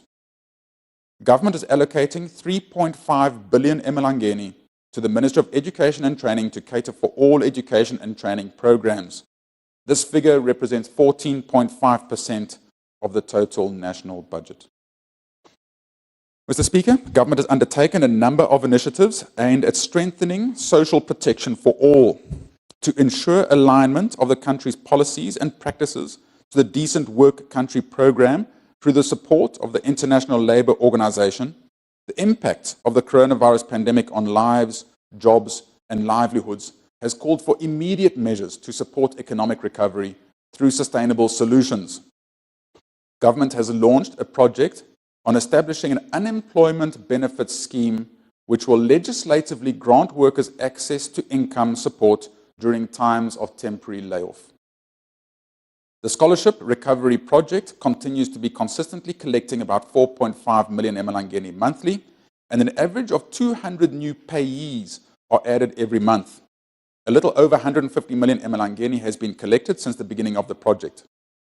Government will continue to explore other financing modalities to fund the scholarships to ensure that all Eswatini students are assisted in shaping their future. Government's also working tirelessly to ensure that the National Social Security Policy, which will inform the proposed conversion of the ENPF to National Pension Scheme, is finalised. Mr. Speaker, Government has continued to prioritise the needs of the vulnerable groups in our society by providing various social transfers. The Orphan and Vulnerable Children's Fund has effectively enrolled all vulnerable children in high schools in the country, contributing in turn to significant improvements in high school enrollment rates over the years. Government has recorded a steady annual increment of beneficiaries for elderly grants. To enhance safety during the pandemic, Government, in partnership with mobile money operators, was able to temporarily switch to mobile cash transfers for the majority of beneficiaries. Mr. Speaker, the country has successfully provided cash grants to persons with disabilities. There will be new additions to the beneficiaries list in 2021. Government is in the process of developing an automated cash transfer system that will improve the efficiency and turnaround time for all grant disbursements. The coronavirus pandemic has pushed vulnerable groups in our country back into poverty. Through NDMA, Bapalali Red Cross, Eswatini and other major stakeholders, Government has extended support to vulnerable members of the public. Government has allocated an amount of 746.8 million emalangeni to the Deputy Prime Minister's Office in order to continue these essential services. Mr. Speaker, the agriculture sector has demonstrated significant resilience by displaying a 9.5% contribution to the country's GDP from 8.5% in 2019. The sector is forecasted to demonstrate net positive growth in the medium term. During the financial year 2020-2021, Government has prioritised the provision of efficient agriculture services to the farming community, investment in targeted infrastructure for agriculture, and ensuring continued trade for agriculture products to guarantee food security for the nation. During the year 2020, Eswatini produced approximately 86,000 metric tons of white maize. As of September 2020, beef production was at approximately 5,000 metric tons, while vegetable production was over 5,000 metric tons. Key advances were also made in the dairy sector, where Government has made investments into increased production and processing thereof. Additional investments in water harvesting and irrigation infrastructure development were also made.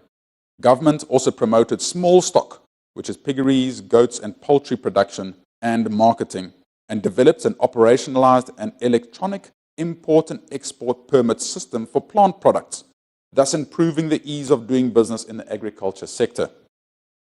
Government allocated an amount of 1.3 billion emalangeni to the Ministry of Agriculture.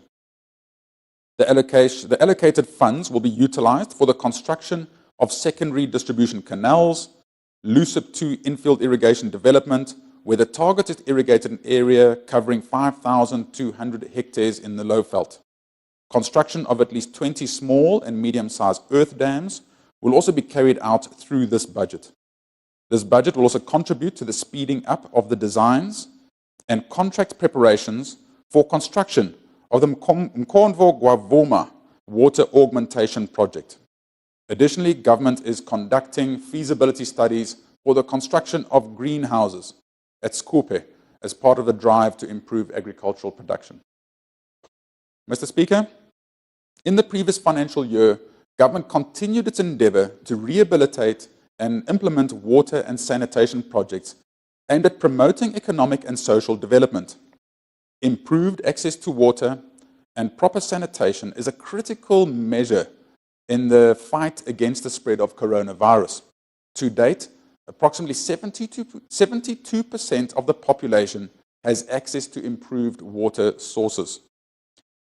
Governments in the process of implementing a water supply and sanitation project at Nhlangano, Spambanweni, in the Shiselweni region, funded by the World Bank and the Eswatini government, amounting to 675 million emalangeni.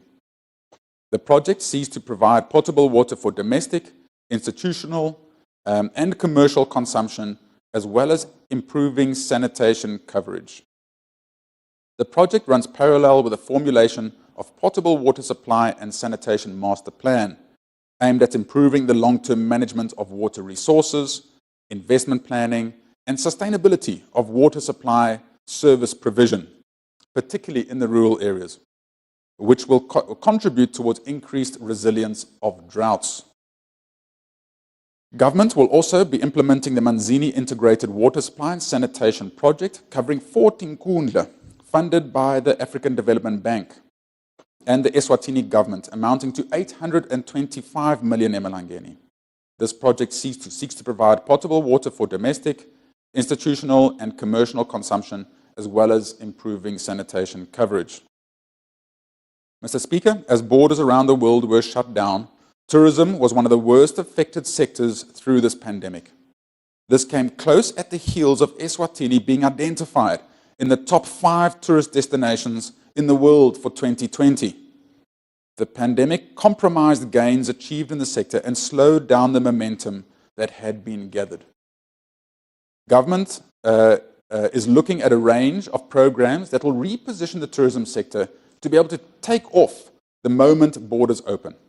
RENAC is looking at increasing seating capacity in order to service increased regional demands, and government is working tirelessly on the e-visa program. All these efforts are meant to ensure a boost in the sector once things return to normal. Mr. Speaker, government has assessed it to be beneficial to pursue the amalgamation of Government Computer Services Department with the Royal Science and Technology Park, as the latter has installed the latest technology at the National Data Centre. This will promote availability of all ICT resources centrally, minimize duplication of resources, eliminate working in silos, and ensure that implementation of e-government initiatives is expedited. The process of merging Government Computer Services with RSTP is planned to be implemented in the coming year 2021-2022 and has been budgeted for. The Royal Science and Technology Park is leading the innovation ecosystem, which will enable the generation of locally made products by investors and startups. Through the incubation program, close to 40 startups directed by local youth receive the support every year. These enterprises were able to collectively turn over approximately 20 million emalangeni in 2019-2020. This was achieved by facilitating product innovation, business development, intellectual property protection, and fundraising support. The National Data Centre is now complete, and to improve its competitiveness and self-sustainability, the RSTP has initiated the construction of a disaster recovery site at Galanga in the Lubombo region. The establishment of the disaster recovery site will place the National Data Centre amongst the top data centres in the world. An allocation of 58 million emalangeni has been provided for this development. To ensure the availability and necessary skills base for the development of ICT sector in the country, RSTP is working towards strengthening the Advanced School of Information Technology.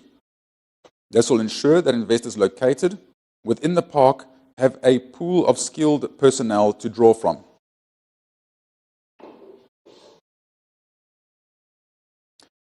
Government in the past fiscal year has focused on reducing the cost of communication in the country, found to be high compared to our peers in the region. Consequently, operators were required to reduce their rates by at least 20%. In line with trends within sub-Saharan Africa, the telecommunications market in the country is largely dominated by mobile communication services for both voice and internet services. 2 mobile operators have a combined network coverage of over 98% for 2G, 90% for 3G, and almost 60% coverage for 4G LTE technologies. The operators plan to execute the 4G, to expand the 4G LTE networks to 85% of the population coverage in the next 3 years. The Universal Access Service Fund connected 25 health centers on the online health management information system in 2020, and this has helped to improve the quality of healthcare service delivery and real-time health data transmission, resulting in improved health management. The Universal Access Service also extended its program to the education sector, where IT equipment was presented to 20 schools, including the University of Eswatini. Mr. Speaker, it's unfortunate that the recent cyclone has threatened the gains that government has achieved in infrastructure development. Rebuilding the damaged infrastructure will be a process that will be very costly. Investments in infrastructure is essential in order to accelerate a country's development program. This will contribute to economic growth and creation of employment opportunities, thus improving the standard of living for people. Government will continue to explore alternative sources of funding, including public-private partnerships, and the private sector is encouraged to participate in financing the country's development program. Mr. Speaker, the country's road network provides access to a wide range of services ranging from schools, health facilities, markets for goods and services, to mention just a few. It's therefore important to continuously ensure that these roads are in a traversable state in all weather conditions. The significantly large investment that government has made in road infrastructure is a reasonable measure of success over the last few years. Some highlights of the major projects due for completion in the course of 2021-2022 include the Lukula Big Bend Road, MR16, which provides a connection route between Lavomisa border from the Republic of South Africa through to the border with Mozambique. The upgrading of the Manzini-Mbadlane stretch of the MR3 into a dual carriageway will make access to King Mswati 3 International Airport more convenient, making movement of goods and passengers through the facility attractive. The implementation of the soil stabilization technology to improve access in rural areas has so far covered slightly over 50% of the targeted 200 kilometers. Completion of these projects is envisaged to create breathing space in the fiscus. Mr. Speaker, as government, we have recognized the need to improve maintenance on existing roads. The recent floods has exacerbated this problem. The roads agency legislation should be tabled soon, and this will address this critical problem. Mr. Speaker, rail transportation continues to be one of the most stable modes for movement of bulk commodities for both import and export purposes. The expansion of Matsapa and Mbaga dry ports will provide efficiencies in the cargo handling capacities of these two stations.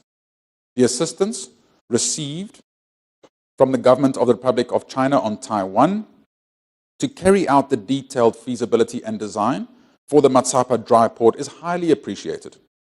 The process is due for completion in the next few months, and construction will commence soon. The proposed expansion of the rail network through Stogot to Luthe will also add value to the rail transportation landscape, as it's envisaged to attract transit cargo from the north to the southern ports in Mozambique and the Republic of South Africa. Mr. Speaker, RENAC continues to work hard towards boosting regional demand through expansions in seating capacity and enhanced air cargo capacity through KM3. The aviation industry is highly competitive and vulnerable to external shocks, evidenced by the ongoing coronavirus. However, the facility continued to be a strategic port of entry for medical supplies, medical experts, and repatriations when all other ports of entry had been closed. Therefore, despite the current low traffic volumes, it's imperative that KM3 Airport remains an internationally accredited facility that can handle aircrafts at all times. Mr. Speaker, the Regional Development Fund, referred to as the RDF, continues to be the main funding mechanism for the implementation of development projects. The ongoing coronavirus pandemic affected government's work in ensuring that viable and sustainable projects are implemented to improve the standards of living for communities. During the 2020-2021 financial year, 19 projects, 3 which were income generating and 16 that were just rural infrastructure, have been completed. Government has also connected 44 Tinkundla centers and 5 women in development centers with a wide area network. This project is anticipated to be completed at the end of 2020-2021 financial year. Government has been working around the clock to operationalize 4 Tinkundla service centers: Maiwane, Lukongolweni, Lobamba, and Mhlambanyatsi. Simunya and Gege service centers have also been included in an effort to ensure government services are accessible to all communities and thus minimizing the travel distances for these members of the public. Government, through the Ministry of Tinkunda Administration and Development, have adopted a phased approach to ensuring more service centers are opened up and made operational in the pursuit of guaranteeing that government services are accessible to all corners of the country.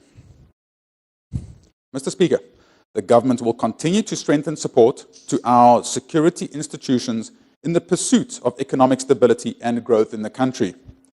The Royal Eswatini Police Service is the entity broadly responsible for maintaining of law and order, as well as upholding safety and security, including state security, through operational interventions. This includes operations such as preventing and detecting crime, preventing road accidents, as well as strengthening state security frameworks. Specialized investigative task forces have also been established to tackle high-profile crimes that have severe negative impacts on the safety of our nation, such as violent murders and gender-based violence. The Mbutfo Eswatini Defence Force will tighten our border security and maintain peace countrywide. With a pandemic and consequent border closures, we applaud the efforts and perseverance of the Mbutfo Eswatini Defence Force in securing our national borders, in particular the informal crossings. The correctional services will continue to rehabilitate and reintegrate offenders to society for improved public safety and stability. The rehabilitation aims to foster productive citizens in order to break the cycle of crime, repeat offences, and animosity in the communities, thus bringing harmony and a new start to previously convicted offenders. Mr. Speaker, the judiciary will continue to uphold the rule of law and efficiently ensure justice for all within the kingdom's borders, to adhere to the Constitution. It will administer justice, ensuring that it is acceptable to all members of the public and safeguard the Constitution of the country and all other laws applicable, in particular, the protection of fundamental rights of persons. In the previous year, the judiciary has established the Industrial Court of Appeal and employed an additional 3 judges to the Industrial Court of Appeal and 2 judges to the Supreme Court. The availability of judges will accelerate the life cycle of cases within the justice system and reduce the backlog. Furthermore, the judiciary has also established a commercial court, which will be instrumental in boosting investor confidence, fast-tracking commercial matters, and improving the country's ease of doing business ranking. Government has also budgeted now for the Revenue Appeals Tribunal, which will ensure that taxpayers' rights are protected. Mr. Speaker, government has undertaken financial, compliance, performance, investigative, and IT audits. These are aimed at strengthening internal controls of public entities and eliminate the potential for misappropriation of public funds. During the year 2018-2019, 112 million emalangeni was recovered from losses contained in the audit reports and other outstanding recoveries from previous years.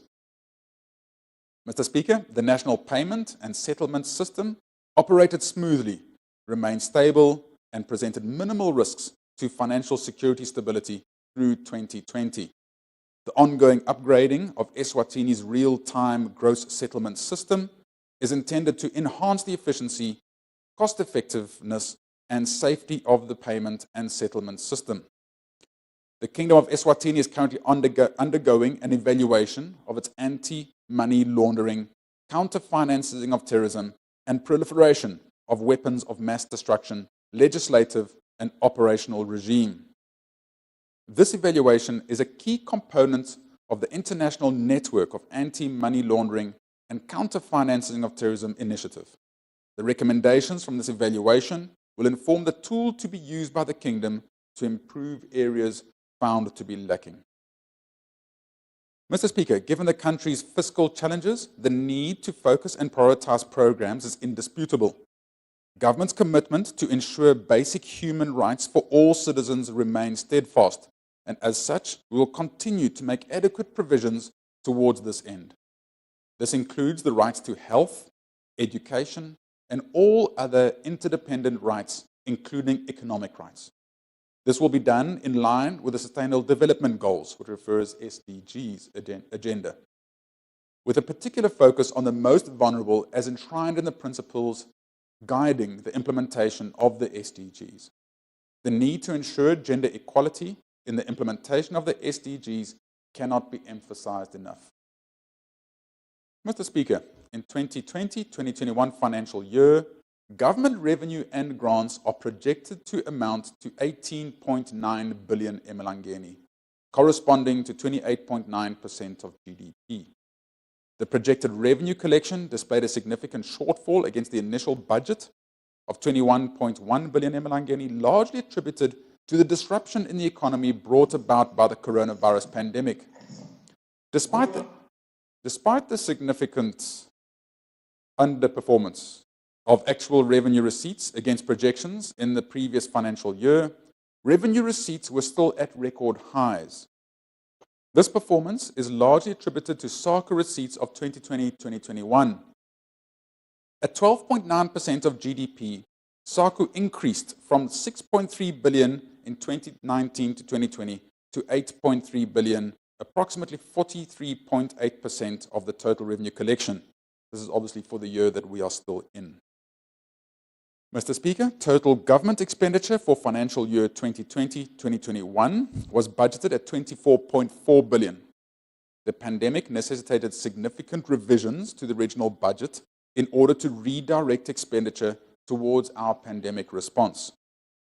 The revised budget at the end of the year stands at 23.2 billion emalangeni. Despite the significant expenditure on health in the last year, His Majesty's government has been able to successfully contain costs at 35.9% of GDP. This projection outturn is approximately 3.6% higher than the outturn in 2019-2020. Mr. Speaker, the deficit for financial year 2020-2021 was budgeted at 4.5% of GDP, significantly lower than the 5.9% deficit of financial year 2019-2020. This equates to a decrease in the fiscal deficit down from 4 billion emalangeni to 3.3 billion emalangeni. Whilst we have been able to fund part of this through local borrowing, a large part of it has been financed through external borrowing for budget support and created enough fiscal space for us to significantly reduce the stock of arrears. Mr. Speaker, total public debt stock is estimated to reach 28.4 billion emalangeni in 2020-2021, which translates to about 45% of GDP. The scope for existing domestic financing was saturated, and government therefore negotiated budget support from external multilateral financial institutions. Government was successfully granted 1.96 billion emalangeni budget support from the IMF under the Rapid Financing Instrument. Government has also secured budget support of 678 million emalangeni in 2021 from the World Bank. Domestic debt accounts for about 53% of the 28.4 billion emalangeni public debt stock forecast in 2020-2021, while external debt is expected to account for 47%, which is the accumulation of externally financed capital expenditure as well as newly acquired budget support loans. Mr. Speaker, arrears have accumulated as a consequence of unsustainable government operations over several financial years, where expenditure routinely exceeded revenue and financing, resulted in cash flow deficits and constraints in our ability to pay for procured goods and services.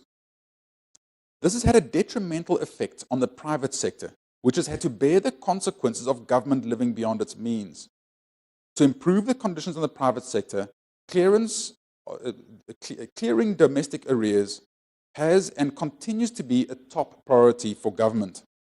In the beginning of the financial year 2020-2021, the stock of arrears stood at 5.3 billion emalangeni.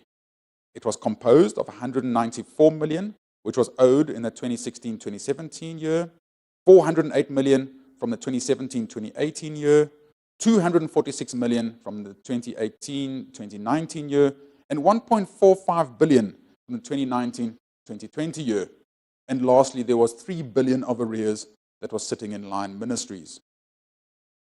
Out of the 3 billion, there's a small typo there, it's 3.3. It's out of the 3 billion, 1.1 billion of these arrears in line ministries still has to be verified for processing. His Majesty's government is proud to announce that despite the challenges during the financial year 2020-2021 brought about by the coronavirus pandemic, we have been able to reduce the stock of arrears significantly. The improvement in SACA receipts in the current financial year 2020-2021 eased the pressure on cash flow for government, enabling a repayment of the advance from central bank, while leaving a balance of about 400 million, compared to previous years where government had to top up the advance.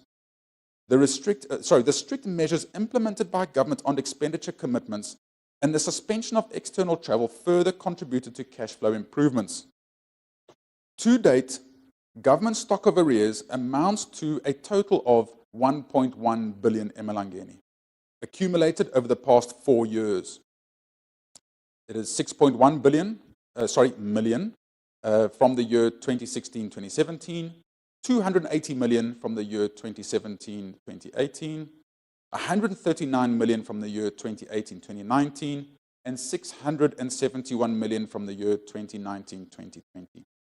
These estimates do not include the outstanding payments accumulated in the financial year 2020-2021, to date amounting to only 500 million, which is mainly healthy accounts payable. Government will continue to prioritize the clearance of arrears in the upcoming financial year to further improve the conditions for the private sector. The clearance of arrears accrued in past years has been a significant challenge and one that's consistently eaten into the present year's cash flows, depleting budget credibility in that given year. Government is for the first time in many years.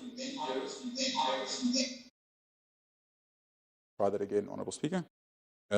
Government is for the first time in many years in a position to now change her stance and focus instead on the proper management of accounts outstanding and ensure that an accumulation of arrears is a thing of the past.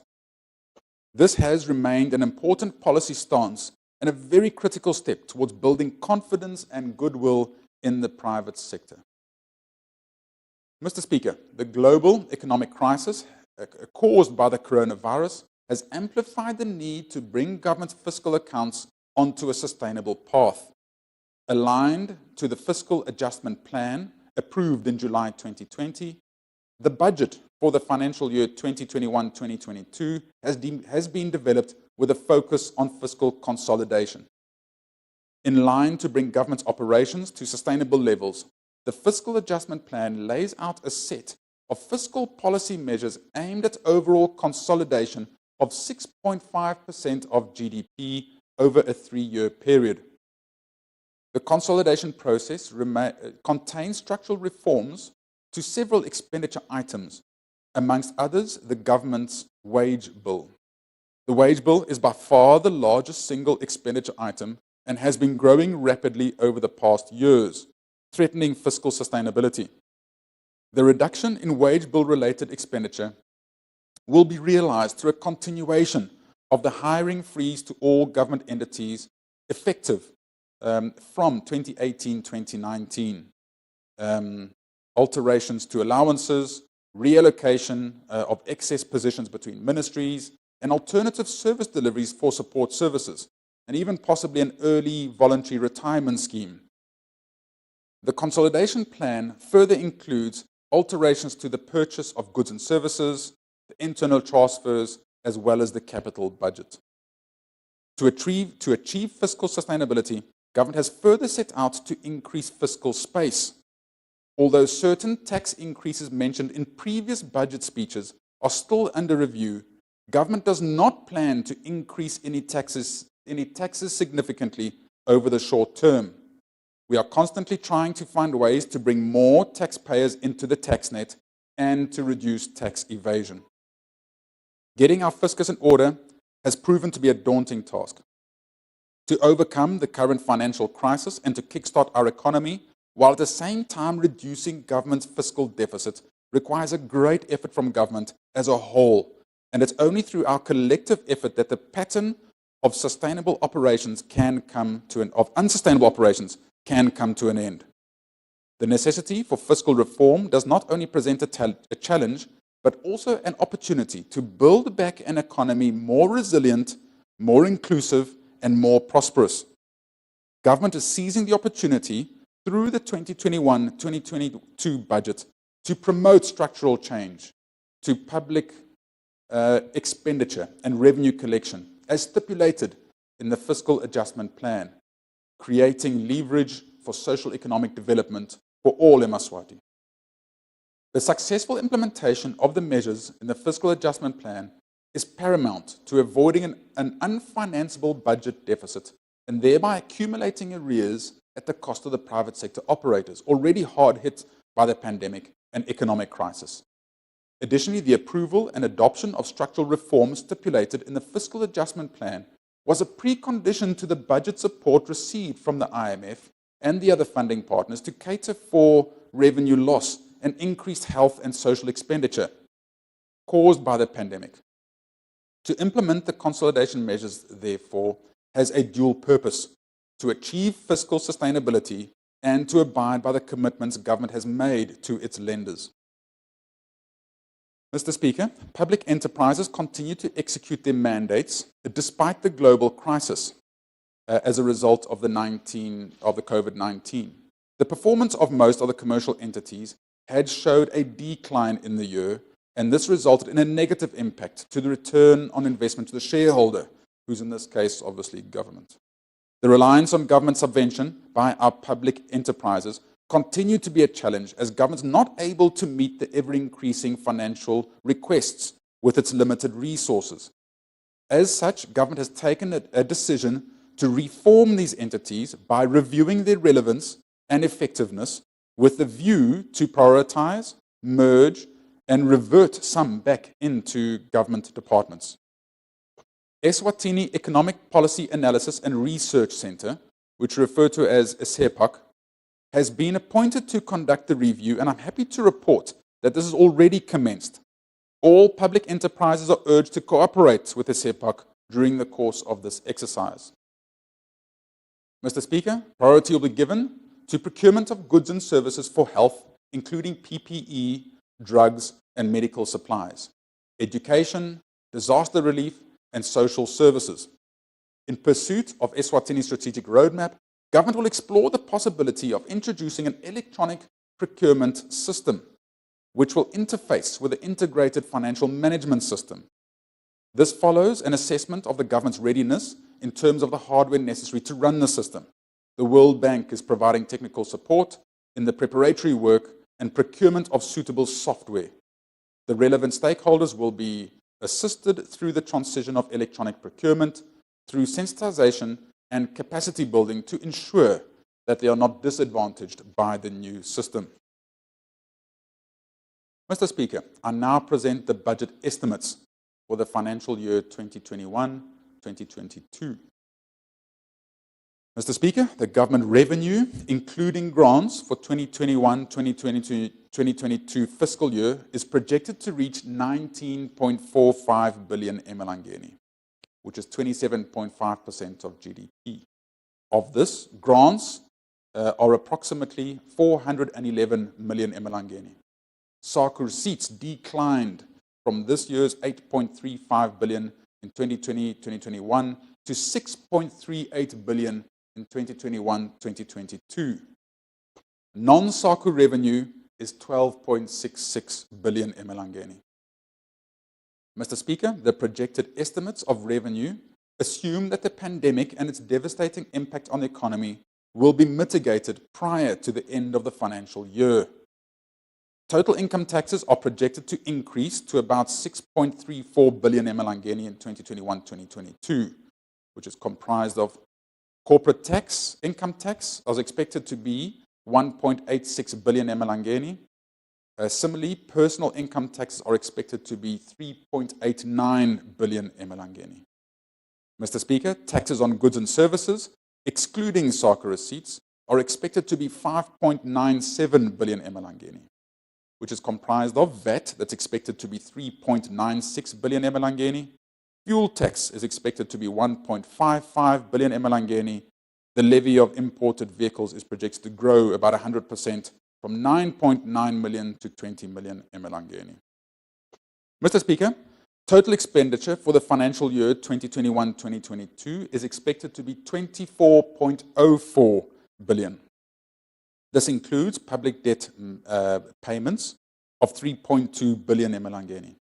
The appropriated recurrent expenditure is said to be 16 billion emalangeni, a decrease of 3.2% compared to the previous year. Total budget allocations to capital programs amount to 6.37 billion emalangeni, maintained at last year's budget allocation. The total expenditure for 2021-2022 will witness a minimal decrease of 1.2% compared to the last year's budget, amounting to 24.04 billion. A small typo there. The speech that's written states 24.07. It's 24.04.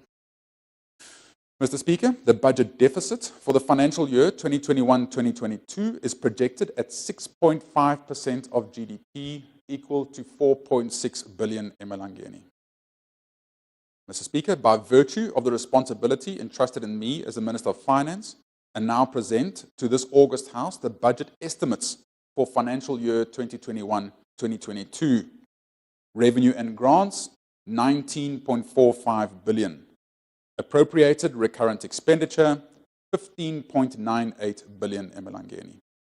Appropriated capital expenditure, 6.3 billion emalangeni.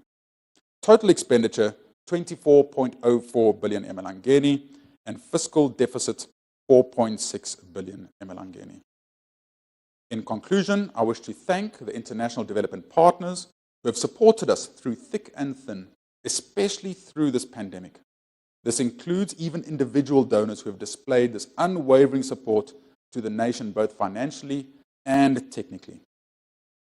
Mr. Speaker, in particular, I'd like to acknowledge the support we received from the European Union, the Republic of China and Taiwan, the UN family, the World Bank, the International Monetary Fund, the African Development Bank, International Fund for African Development, International Fund for Agricultural Development, Export-Import Bank of India, Japan International Cooperation Agency, USAID, OPEC Fund for International Development, PEPFAR, Badia, Kuwaiti Fund, the Saudi Fund for Development, Mr. Nati Kirsch, and the civil society. We heed His Majesty's call to heal our nation, rebuild our economy, and bring stability to all our systems that have been disturbed during this time. I sincerely send my gratitude to His Excellency, the Acting Prime Minister, for his leadership and guidance together with all my cabinet colleagues, in assisting us to shape up the economy of our country through their constructive inputs in these challenging times. Lastly, I'd like to quote a scripture from Joshua 1 verse 9. Have I not commanded you? Be strong and of good courage. Be not afraid, neither be dismayed, for the Lord your God is with you wherever you go. I thank you all.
24.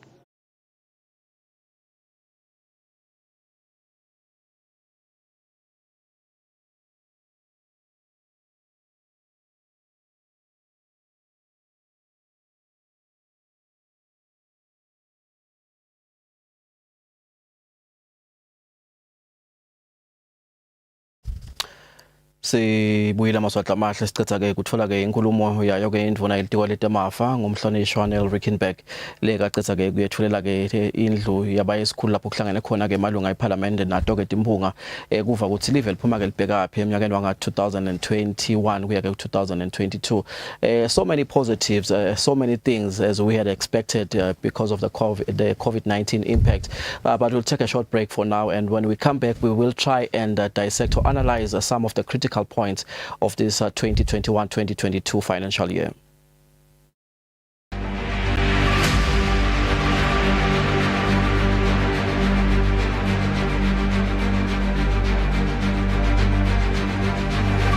Standard Bank. It can be.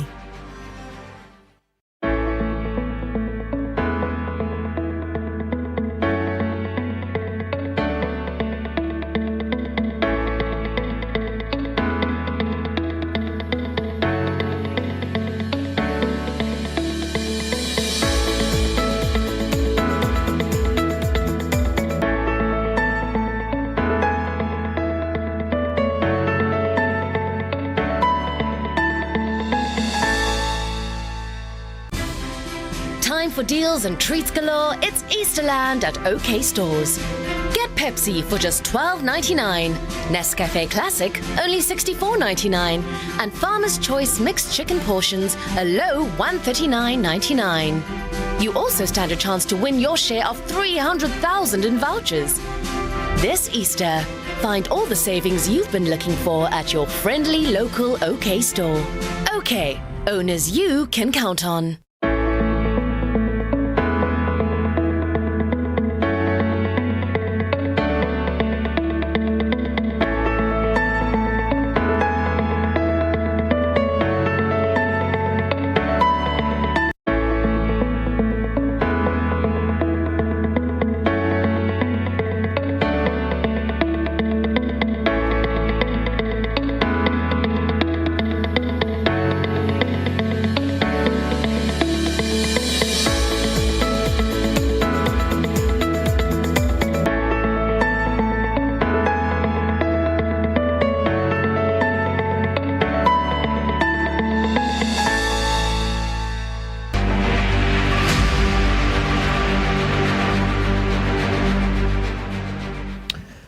Sisemsakatweni Eswatini TV maswahla amahle sikhulumisa ke indzaba yemaphakelo ke itimali lacetha ke kwethulwa ke indvuna yelitiko letemafa umhlonishwa Neal Rijkenberg. Sitting here as a journalist, I think I like the way or the manner in which the Minister of Finance delivers his speech. It is a speech. Yes, there are some issues that regard to decreases here and there, and you do note that there has been an impact here and there, but the minister comes out as a man who is confident, and not only in our potential as a country but also in God himself, to say, Eswatini, we need to believe in God the Almighty. And he cast himself out as a man who says to all of Eswatini, let us come together and believe that the current situation that we are in is not going to last for long. And at the end of the day, I look at this budget speech and I do not find a too significant impression that this budget speech has been created under an era that has been ravaged by a pandemic. You note that there are some certain things that the government is committing itself to do. For instance, the completion of your Lukula Big Bend Road and the Mbadlane Road, for instance, are some of those things. And government has plans to consolidate some of its government agencies. For instance, your RSTP together with computer services. This to me says we have a government that is thinking on its feet to say we have a situation, what can we do? How can we consolidate our resources? And of course, the key word that I underlined from the minister's budget speech was that this is a consolidated budget plan. And what does that mean, by the way, Dr. Chongwa? The minister says this budget has been created under a tight consolidated fiscal plan. Basically, it means that it has been a priority-based budget. priority-based budget. Yes, and taking into consideration the high level of uncertainty due to the pandemic, which is in prevalence. Yeah, and we did speak about issues of resilience, and I think the minister mentioned the word resilience in his budget speech more than once, and which I think it is also critical for all Eswatini to understand what the minister says when he says we need to be resilient as a country and as stakeholders towards building the economy. Yes, basically it also goes back to the issues of adaptation. As we are in the new era, which is basically the new normal, a lot of adjustments are going to take place, and they're still happening. So the higher degree of adaptation, it gives room to resilience. Yeah, and like I've already said, Dr. Chongwa, I like the positive atmosphere that the minister brings out in his speech. You know, one of the things he speaks about is the importance of building infrastructure. What is the role of infrastructure, and what type of infrastructure could help revitalize the economy?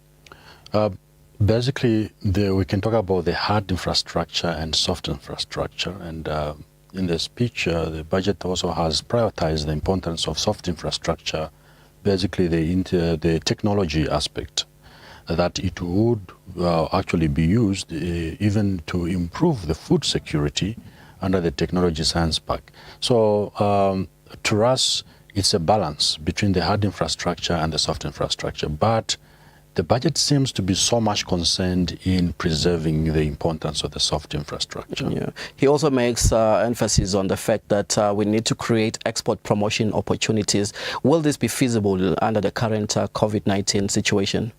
Probably yes, because Eswatini also has brought into the technology, the online or the e-trade, which has been facilitated under African Union.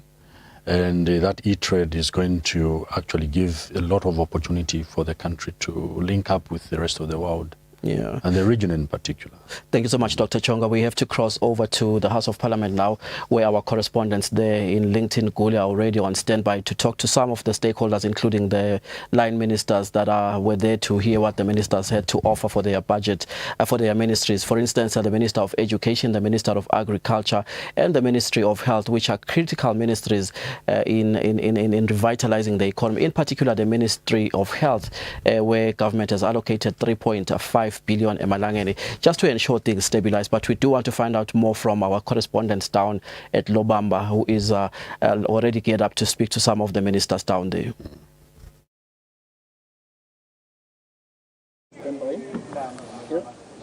Asitimukele John Tinzambo lapha eParliament lapho induna yetemafa ni Rijkenberg iqesa ke kuthula emaphakelo eminyaka wetimali wa 2021 2022 indzaba lenkulu nanale sina kuyitsinza la indzaba yema capital projects le silo semhlabana nayo sayitsinza indzaba kusilive litawuchubeka liqinise kakhulu indzaba te investment lichubeke liqinise kakhulu indzaba tema capital projects ikakhulukati ku infrastructure development ititsinzile ke nenduna indzaba nato temnotho elive nje kusiniketa sithombe ukuthi umnotho elive umenjani sinenduna ke yaka economic planning and development Dr. Tambo Gina minister sibonga kakhulu isikhathi sakho ndvuna sifuna nje kuthola kafishane ndvuna i-reaction yakho kule budget lecedza kuthula indvuna la ikakhulukade enzabeni nasibuka ema capital projects la khona eveni amid nasimo lesikhona sale COVID-19 pandemic. Siyabonga kakhulu ukuthola isikhathi njengoba induna yetemafa yethula emaphakelo kubonakele vele ukuthi ema capital projects le mali le level izinga besikulo kulomnyaka lophelile asikalehlisi sivele sema lapho noma simo sisibi semnotho kubonakala ukuthi ema capital projects infrastructure ingehli yona ngoba iletha i-foundation yokusilive lithuthuke kahle kusasa iphindze futhi yenta ukuthi kube khona labo labakhona kumikisa sandle emlonyeni ngekusebenza kule misebenzi lemkhulu njengoba tinkulungwane ngetinkulungwane tilapha kule convention center letakhola phezulwini naku 5-star hotel nasemgwaqweni usuka kamanzini ubheka kubo airport esikhuphe KM3 bonke labantu bakhona kuphila ngenzaba yalama projects la khona kani futhi lama projects bese avule amathuba lamakhulu kusile umnotho elizinga lemnotho liphakame kakhulu eveni. Nduna inkosi lenzaba nje ngifuna ukuthinta kafisha indzaba ye-corruption. Sayikhumbula ingwenyama yemhlaba nakhona ithinta indzaba ye-corruption siva namhla kuthi kunemajaji latawungedeka. Ikakhulukazi la kulama capital projects. Litiko lakho liyabambisana kanjani nematiko lathintsekayo konke asiqiniseke ukuthi imali leti allocate khona tisebenza lokho lokufanele. Nanyalo nje kukhona lokwendiwako kubuka ukuthi lemisebenzi lekhona nyalo konke kuhambe kahle yini noma kukhona lokufuna kubukisiswa kube ne spotlight kukhanyiswe kahle ukuthi kwendeke ini lapha sitawubambisana kakhulu ngoba nasithunyiwe sive sithunywe inkosi kufanele sende lo msebenzi ngebuqotho kubonakala ukuthi leto imali letingene lapho noma ngama billions noma ama millions ubuke letakhiwo ubuke nemigwaqo ubuke konke lokwendiwe ubone ukuthi cha le mali ifanele vele ukuthi nawubona le quality yale msebenzi lekhona kubede bese kubheka eceleni. Minister Smakho sikhathi ngibonga kakhulu. Induna John induna ya ka economic planning and development okotela Thambogwe nasithinza nje lenzaba ema capital projects ukuthi kuye kusinakuhlanyelwa imali emisebenzini lemikhulu bese sekuvumbuka bobhabuli siyethemba ekuthenini njengoba indzaba ye corruption indzaba lesithindwe kakhulu vele kuleyo misebenzi iyaqhubeka ngendlela yakhona kanti sifuna ukukhulumisana nenduna la induna yetinkhundla and regional development umhlonishwa David Ngamphalala sivile induna ichaza ekuthenini indzaba ye decentralization imisebenzi lekubheka ukuthi sive sifole lusito judane la hulumende khona tinkhundla lesitibali lenduna yetemafa emayewane kubomhlamba nyathi bolobamba lekuchubeka kone usikufaka lawo ma services abo internet nduna inkosi asibonga isikhathi sakho umcoka bekuthi sive sifole lusito tinkhundleni sikubonile recently una judge lelikhulu nithola lawo ma service centers nakunamhla induna iyachaza letinye tinkhundla letita improve kutholakala ema services khona ungathini kuleyo nkulumo.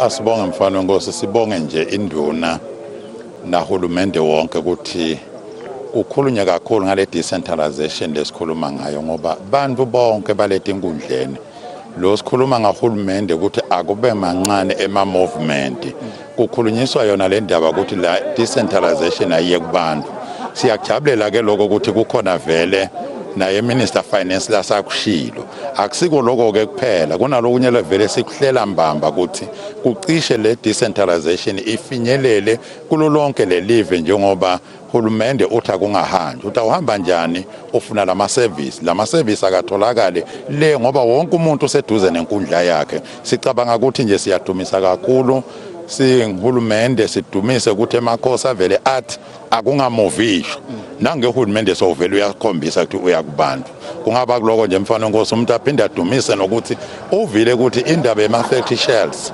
iyasondela khona etinkundleni lokuyinkomba ukuthi le system yetinkundla nembala inenhlitiyo nebantu ukuthi le misebenzi akungapheleli abantu kumathapha kungapheleli abantu kuphi bantu abasebende lapha bangakhona lokho nje kusenda ukuthi sijabule kakhulu kwethu segijima nocela sive sisibambise njengoba sikhuluma ngama-factory shells nje ayakubobabe etikhulu sesingekhuza ke indaba yemibango lothi sekuthi kubekwa la beme kumise yona le service le yakubo singacela nje ukuthi kusenje etikhulu ngenhlanhla sitatibona masinyane kuthi abavule etanda bekunene kuyawusita le service engwenyama kungaba ngiloko mfana wenkosi umuntu angakudumisa asibanga kakhulu inkosi induna yetinkhundla David Ngamphalala njengoba sichaza ukuthi kuleli hlelo la hulumende lekubekisa internet etinkhundleni nembala kunetinkhundla lezivele ti-identify ukuthi iyawufakwa leyo internet kanti ke letinye tinkhundla vele sesivele tinayo maswati ayakhona kusebenza sinenduna yeteklima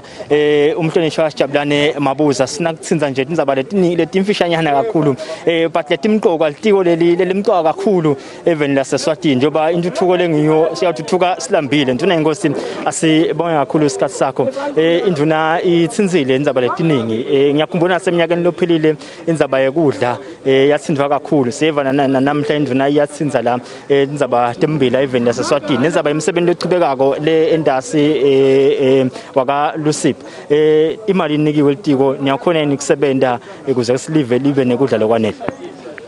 Wasibonga kakhulu sibongele yona induna yaka finance kwethula inkulumo yayo lenhle ngalenika lithemba eveni nalelandzela inkulumo lenhle yesilo semaswati litiko laka agriculture ngiyethemba uvile ukuthi linikete 1.3 billion vele ifocus lenkulu kule mali njengoba ishilo indvuna ibheke endansi yelusipho lelo sipho ke ngilapho kuna isweti khona inkampani yahulumende lethunywe kwenda i-development ikakhulukati vele kuma household level bafika bakhanze impilo ingasiyo le kahle lapho emakhaya kepha ke nasesifikile senda lomsebenzi wemadamu newekulima wekunisela kuba nemehluko lomkhulu kuyahambisana nje nayo yonke le value chain kupackagwa kwetimpahla kulinywa kwabobanana kulinywa kwemafruits na ungaya le ndansi elusipho utawubona lo mehluko kuphindze futhi kwakhiwe nemadamu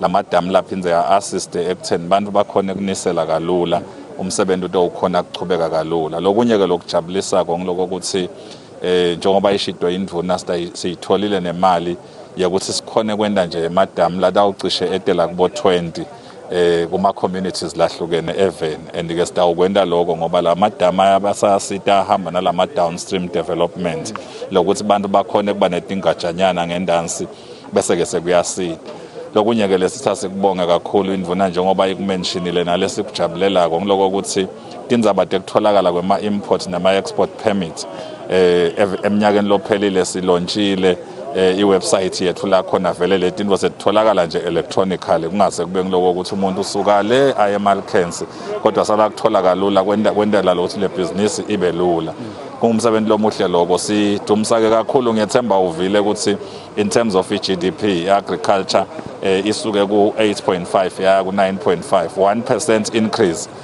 siyakudumisa kakhulu lokho siyabonga siyakholelwa nokuthi sitawufaka umfutho once again sikuthatheke nemaswati ke ekutheni asibambise kule ndzaba tekulima especially etindzabeni tekhiqita umbila ngiyethemba uvile ukuthi umbila siwukhiqite kubo 86,000 metric tons kepha ke sifiso sethu ngilokuthi wonke lo mbila lesiwukhonsumako sigcine sesiwuthatha laveni sicela ke kubambiseka emaswatini kakhulukati emaplazini la khona sithole ama investors khona siwamikise kulama plaza lesinye isikhathi bese kuba netinkinganyana ke sekubatelo kuvumelana kahle ne community kanzi bekungasisita kakhulu sijampe kakhulu kulomkhiqido wombila ngoba sidinga 140,000 metric tons ngokuthi sikhone nje lesimdlako la ngekhathi efe sifuna ukuthi wonke lo mbila usuke la khaya ungachamuke ngaphandle so sisene shortfall lekufanele siyivale kanye ngekubambisana sisive angicela minister ukuthi kulendzaba yalama ATMs ngabe nato intindzawo lesentibukile sindawo akhalana noma sawuhlala phansi intibuko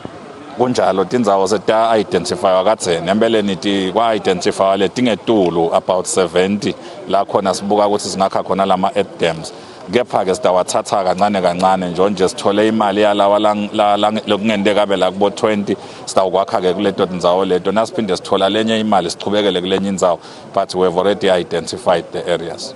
Minister Smaya Kusikatsa. Thank you so much.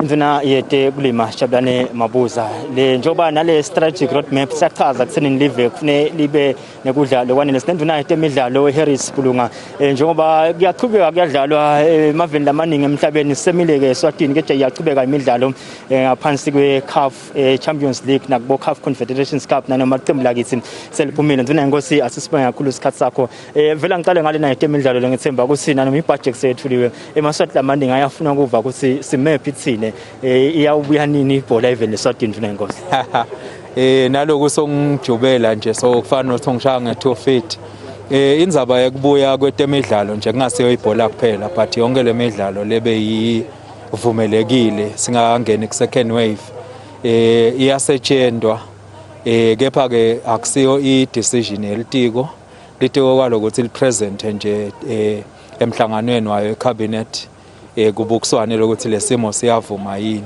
iyasetshenzwa nathi sinelithemba sinesifiso futhi silitiko sokuthi kuthi matfude imidlalo itawubiyela kepha ke sive kufuna sathi lo ukuthi le decision akathathwa ukuthi mhlambe temidlalo tibonakala ngathi atsimgcoka yini bekuncenekelwe impilo yesive nakunesimo lesikanjena umthetho lo hamba embili ngilo public health so nabas advisor labati le science babuka ukuthi kuseseyingoti side kahle ema-means ukuthi singakumanage njani nakungabe sekuyabhedvuka kuleti inhlangothi lesitibukile silitiko kungaseyo temidlalo kuphela even naka entertainment industry nabo nje bemile but nje sesiyibekile icase yethu emhlanganweni wecabinet siyethemba ukuthi ngekubuka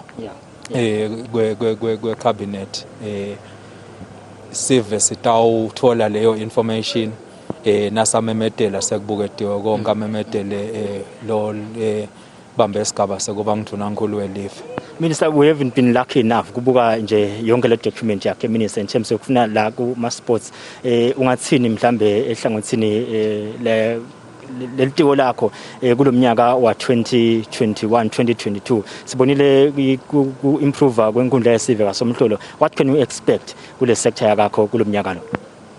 Lengingakusho nje ukuthi ngoba senginayo le privilege ukubona lamaphakelo ukuthi emenjani sesike sawakhulukhulumisa isector yethu inebhadi ngalokuthi ikhanze vele ukuthi sisebenta esikhatsini lapho khona umnotho umekabi siphindze sabhethukelwa ke ngina umkhuhlane lo khona we COVID-19 wagcina sewenda ukuthi vele emalini lebesiphakelwe yona eminyakeni lophelile egcine phindze kuba nema budget cuts lendiwa ukuthi mhlambe kulekelelwe nayi indzaba yekulwana nayi iCovid kunakekelwe tempilo lokunye ke lokukhona ngalesimo semnotho ngilo ukuthi silitiko besinetifiso letinengi besifakile ticelo tethu nasibudgeta kuhulumende ukuthi sifise kwendani ngibekise fise ukuthi sibe nemali lesingakhona ukuthi sihambe ngesigodzi ngenkundla sihambe silungisa indzawo tekudlalela sive sitokhona lokuthi noma sisedolobheni noma sisemakhaya sibe nato at least inkundla nje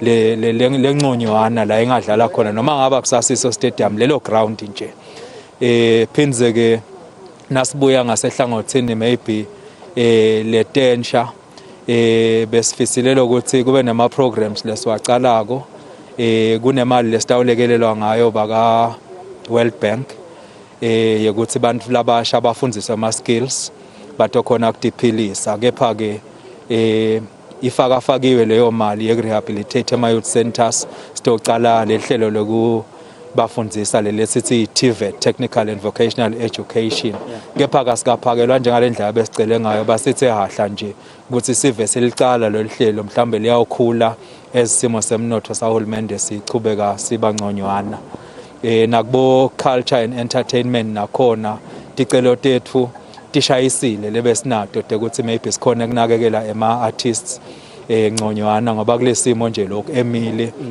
abanengi laba affectekile abakhona ukudiphilisa lebe baphilisa ngako kubeka sinkwetafuleni kumisiwe ngoba kucishe kuhlobo lwemsebenzi lolubuthanisa abantu kanti kubuthanisa kwabantu kusesengodi kulamalanga kepha kasikakhona kuyithola le funding leyo kusho ukuthi nje in short sistabe sisebenta ngale the same budget ceiling lebesivele sinayo lokusenda ukuthi amandla ethu abe mafisha ekwendeni tintfo letinsha lebesitiplanile letiko strategy selitiko kepha ke ngeke sihlale phansi sitawusebenzisa lokho lokuncane lesinako ukuthi imidlalo ichubeke bantu labasha bagcine bakhonile kunakekela bacala emabhizinisi sibasupporte ngema skills ekuchuba lawo mabhizinisi nange funding phindze ke nalalamanye ama sectors siwasupporte ngaloko lokuncane lesitabe sinako but nje siyethemba ukuthi isimo sitange kuba ngconywana tokhona ukuthi le sector yaka youth ngoba imidlalo ifaka youth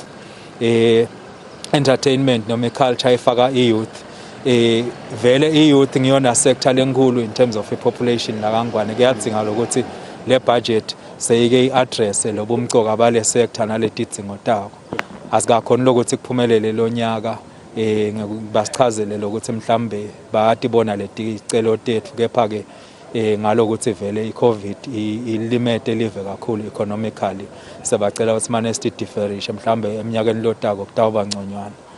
Ndina Nkosi yasibonga kakhulu isikhathi sakho nje. Siyabonga kakhulu. Induna yetemidlalo bongosi Harris Bulunga nembala abantu abasha ngibona labaningi about 60% we population elive are young people ngekusho kwe demographic dividend report lethulwa ngeminyaka wa 2018 induna yaka economic plan kanti ke sesi nenduna sitaqala nje ngoba ugcoke amajezi lamabili induna Mancoba Khumalo siqala ngana lijazi la ka commerce sivile induna yetemafa nduna sibona kakhulu isikhathi sakho sivile induna yetemafa ichaza ukuthi selo silive lihamba phambili lelikhona ukuthengiselana nalamanye amave ase-Africa utawuqhubeka uhulumende kule financial year lena athi qinise indzaba tekuthengiselana ikakhulukazi export ngiyakhumbula nanilontsha i-strategic roadmap sifuna ukuthi sibe live leliba export driven nekuthi ke i-private sector iqhubeke i-lead economy elive leSwatini. Kule sibonge kakhulu sijabulile kakhulu ngale budget speech silidikula ka commerce ngoba igcile kakhulu la ekuthenini vele lo mnotho utawukhuliswa ukuthi bosomabhizinisi labancane nalabakhulu basebente bakhicite kakhulu baqashe abantu baphindze ba-export njengoba usho lokhu sijabulisileke ukuthi kulamaviki laphelile njena i-World Economic Forum ikhiphe i-report ukuthi e-Africa emave la exporter kakhulu kunawo onke kumaphi top 10 Eswatini waba number 9 so ngabuka ukuthi sigcuzelana nabo South Africa bo Egypt bo Morocco bo Nigeria kepha a small country njengathi sibe number 9 ukuthi siya exporter vele lokho selivangele liyangena lokho ukuthi leso kwakhako asiqhubeke export angikubabe lapho nje are we exporting lokusasi kwi-raw material noma si exporter i-finished product mainly ngema finished products ikakhulu ema factory ethu la producer kuyahamba ke all across Africa kuncane kakhulu lokungema raw materials kepha ke lese kufanele sikulungise nyalo ukuthi kungabi ngilama business lamakhulu kuphela la exporter boshukela bo Coca-Cola bo Swaziken bo banibani bo textile kube nje nalama business lamancane athi makasebenta abe ati ukuthi sitakuthatha sikuyisephi lokho lesikulimako induna ya agriculture nje iyasikhombisa bomake labathite lapha esiphofaneni sebavele bayakwenda lokho bayalima ema value crops bayapakisha ayahamba aya Africa lamanye aya internationally and ngiloko lesikufunako le budget ke lena itasisita ngoba vele siyaqhubeka siyayifaka imali ukuthi si develop lama capacities kule program yekuthuthukisa bosomabhizinisi labancane ngama training lawo la khona nge-access to finance kunema bo 45 million emalangeni revolving fund esebaqaliwe nako konke so siyakujabulela kakhulu lokho ngifuna ukuthola ingonyama emhlaba ethinza indzaba ema-factory shares kuzindawo kuqhubeka niyisebenze na-minister wethinza namhla how important are these factory shares minister? Extremely important nyalo nje i-factory kaKhelo kuseyicalile iyasebenza cabanga kube besigoqetani la sithi kuna covid asikhoni kufaka imali sakhele labamvu le factory shell lapha nje laba ihulumende uthathe imali lenganga 220 million wayifaka kule factory shell laba baka Kellogg's bona beteke ne equipment yabo lesonzela ku 300 million emalangeni sebaqashe nemaswati 250 nema business lamaningi sekaya supplier lapha sebathenga bo flour la khaya bathenga bo cooking oil la khaya bathenga emalahle la khaya labawasebenzisa ukwenda emaboiler abo la khaya ema services onke bawathenga la khaya konke lokhu ngaba kuyendeki kuba zange sifaka le mali so le mali ibuya ngalokuphinza phinziwe ngesikhathi esincane kulomnotho welive kangwane so nalomuhla ke siyajabula ukuthi induna yetemafa isithembisile ukuthi kutaba na 100 million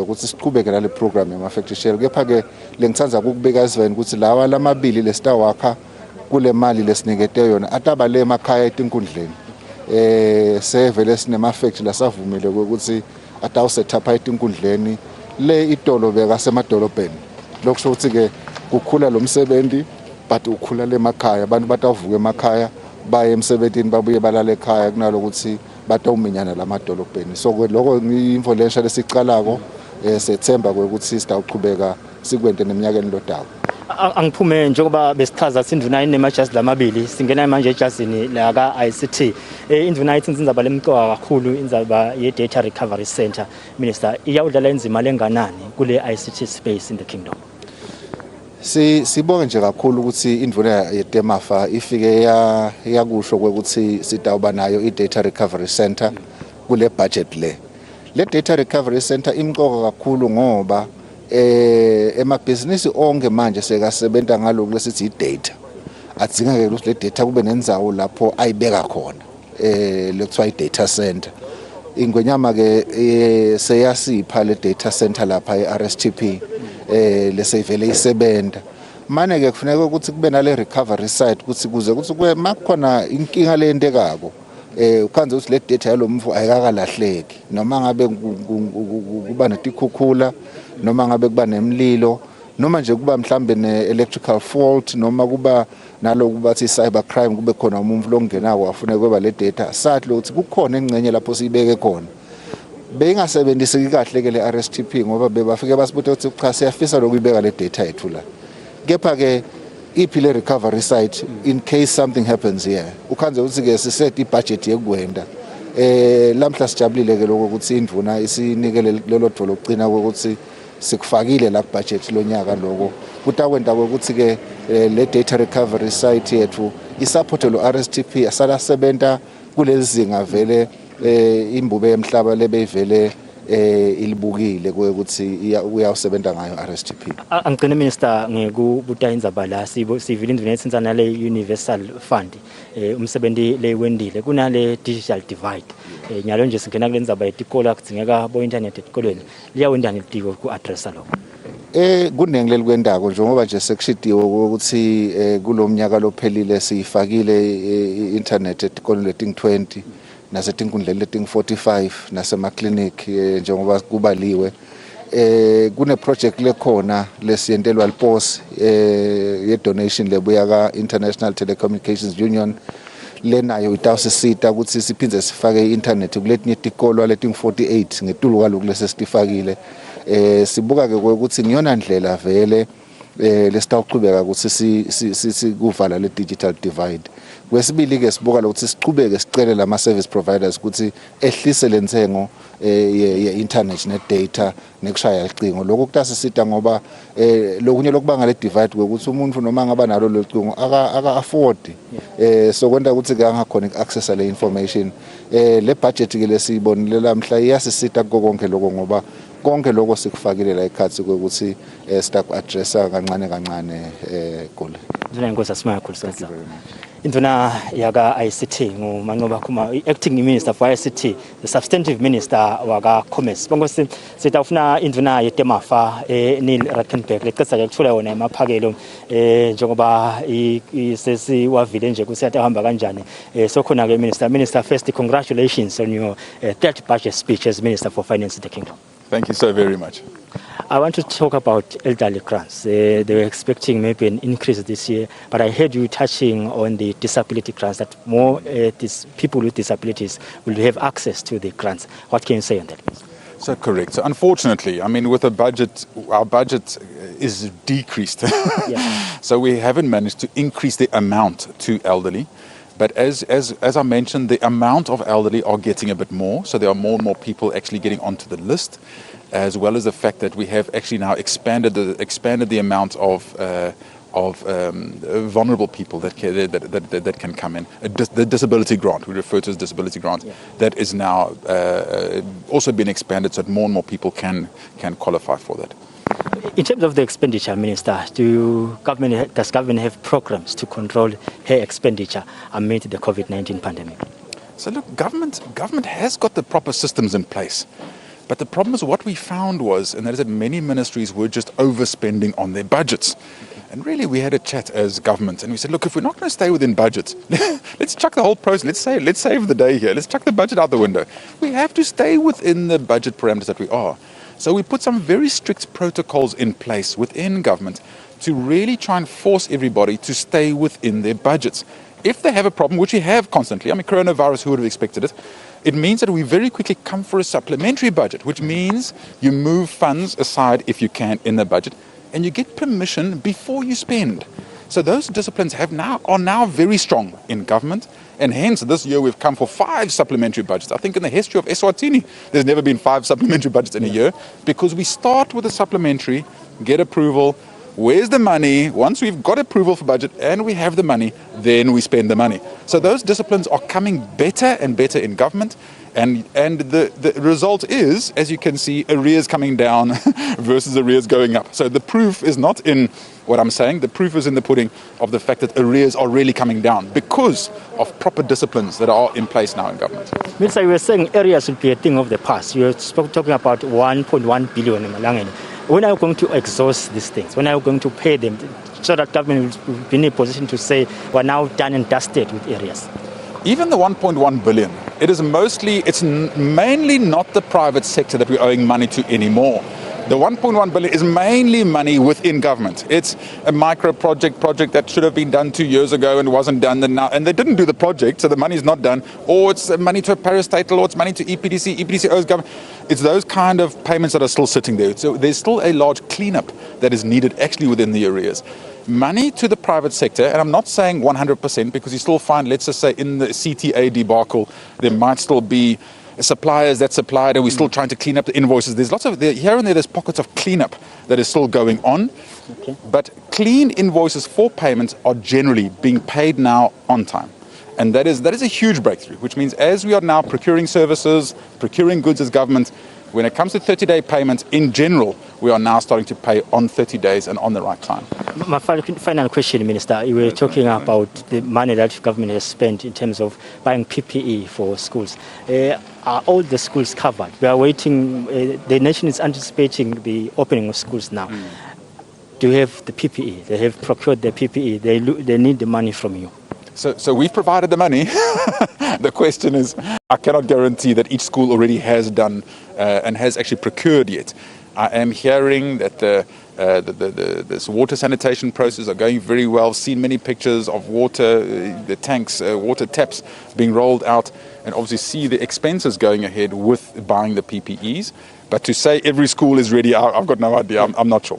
From a finance point of view, we have had the taps open and we're trying to support them. Lastly, Minister, I know I said that's my final question. You said in terms of the taxes, you are not going to increase any taxes this year. What influenced that decision?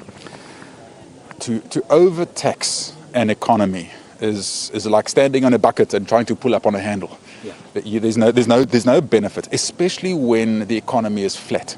So what one needs to try and do is to see what we can do. We need to expand the tax base. So we need to find those people that are not paying tax, bring them into the tax net. And we need to see who's evading tax and make sure that they pay their taxes that are due. But trying to increase taxes to those that are already tax-paying people, we feel, especially with the economy being tight, we'll actually be pushing the economy backwards. So there are one or two taxes which I've spoken of before, which might still be in some process. It might actually be going through something. Those might still be going through, but we don't have plans to increase any big. There might be little small levies and certain things being done, but we don't plan any major tax increases over the next period until we can see.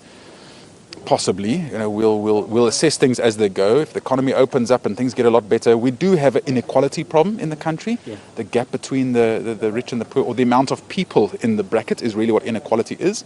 And we have too many people at the lower end of our inequality scale. So in time, we do need to see how we can give a bit more relief there and possibly tax there just to bring that inequality a little bit better. But just to try and add more tax is not what we're planning on doing in the short term. Minister, thank you so much for your time. We'll see you next year. Thank you so much. Thank you very much. That's the Minister for Finance, Neal Rijkenberg. It's now a rep from us here in Parliament in terms of the budget speech 2021-2022. Back to you in the studio.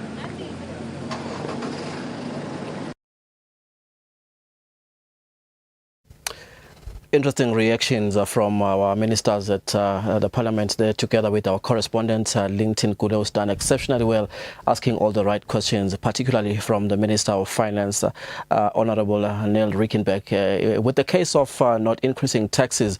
And I think for me as well, it has been the highlight of this budget speech from the Minister, in particular considering that government is constrained and is looking at ways to mobilize resources. Stakeholders could have thought the Minister might come up and say we're increasing taxes here and there, for instance, your sin tax and other taxes, But I think this is a positive indication, Dr. Chongwa. Yes, exactly. Actually, it is an incentive because it stimulates production both in the short term and in the long term. Yeah. So it's a very, very critical intervention, which we expect to contribute significantly in the economic development of the country, both in the short term and also in the long term. Like what the Minister of Finance said, that in the short term, we have to ensure that there is a lot of incentives around tax to those who've been subscribing. Then those who have not been subscribing, also they must be motivated to subscribe. At the same time, we need to broaden the tax base. So basically, at the end of the day, it is really an incentive-based kind of system which has been adopted. Yeah, I've attended many of these post-budget seminars you hosted by the Central Bank, which I think will be the case even after this one. And I think the question from many stakeholders was that, or the comments from the stakeholders was that we cannot tax ourselves into prosperity, like the minister is already saying. It's like overtaxing people is like standing in a bucket and putting yourself up with the hanging. But I think the cat is now beginning to come out of the sack, because the minister is saying the solution is broadening the tax base, you know. And I think now we need to dissect what this means. The minister has already highlighted a few things, those that are not within the tax bracket be brought in, you know. But what are some of the taxes that the minister, or the tax-based opportunities that we have as a country? Because I think for me it could end up becoming the same thing, taxing those that do not need to be taxed, for instance. Let's say, for example, the informal sector. We've got a huge informal sector. Yeah. And the informal sector is one of the resilient sector in any development economy. So in bringing in the informal sector in the tax base, it also has got an incentive on the particular informal sector, because it will be like you are basically consolidating and integrating the economy. Among that, there are also other activities that can also be considered into that, because tax must not be considered as a punishment, but tax must be considered as a resource mobilization technique, whereby you use domestic resources in order to revamp domestic economic activities. Yeah. Except that in Africa, tax is seen to be this vicious thing that, it takes money from people, and that's not the way. If we don't have a good tax system, we are going to depend on external funding. And every external funding has got a huge cost of repayment. But if we've got a good, sustainable tax system, then definitely the external sources is going to be low, but local incentives are going to be stimulated. Yeah, I think what I'm getting from you, Dr. Chongwa, is that there is a lot of education that needs to happen to try and help people understand the importance of taxes. Because if I consider or look back at a recent Fiscal report, it indicates that I think about 60% of our informal businesses are not registered businesses. Yes. And I think there's a reason for that. Why are these businesses not registered? Because if they were registered, you'd find that be able to contribute your VAT, that we're contributing your income tax generally in many ways here. But why aren't they registered? Because I think they are depriving government of a substantial amount of revenue. It is the fear of the unknown. Like what you said, this time around, now that there will be no tax increase and there will be initiatives to broaden the tax base, there is a lot that government should put in terms of creating awareness and capacity building, so that tax becomes perceived, or is perceived as an incentive. So most of the SMEs, for example, the informal sector, they don't understand the incentive implications of being in the tax system. That's their fear. And the minister also mentioned the fact that I think government is trying by all means to create an inclusive economy. Yes. What does this mean? Isn't this what we are talking about, to say SMEs need to participate in the economic value chain? Yes, inclusive economy also touches on the basis of inequality, to reduce the gap between the haves and those who don't have, the have-nots, or the poor and the rich. So inclusive economic growth, it's something that reduces the degree of inequality. And once an economy has got a reduced gap of inequality, then we are sure of sustainability, resilience, and also stability. So once we have an inclusive economy, of course, we are heading to a more resilient economy. The minister mentioned the fact that government is channeling resources towards strengthening the commercial court that has been recently established to increase investor confidence. How is this court important towards increasing investor confidence?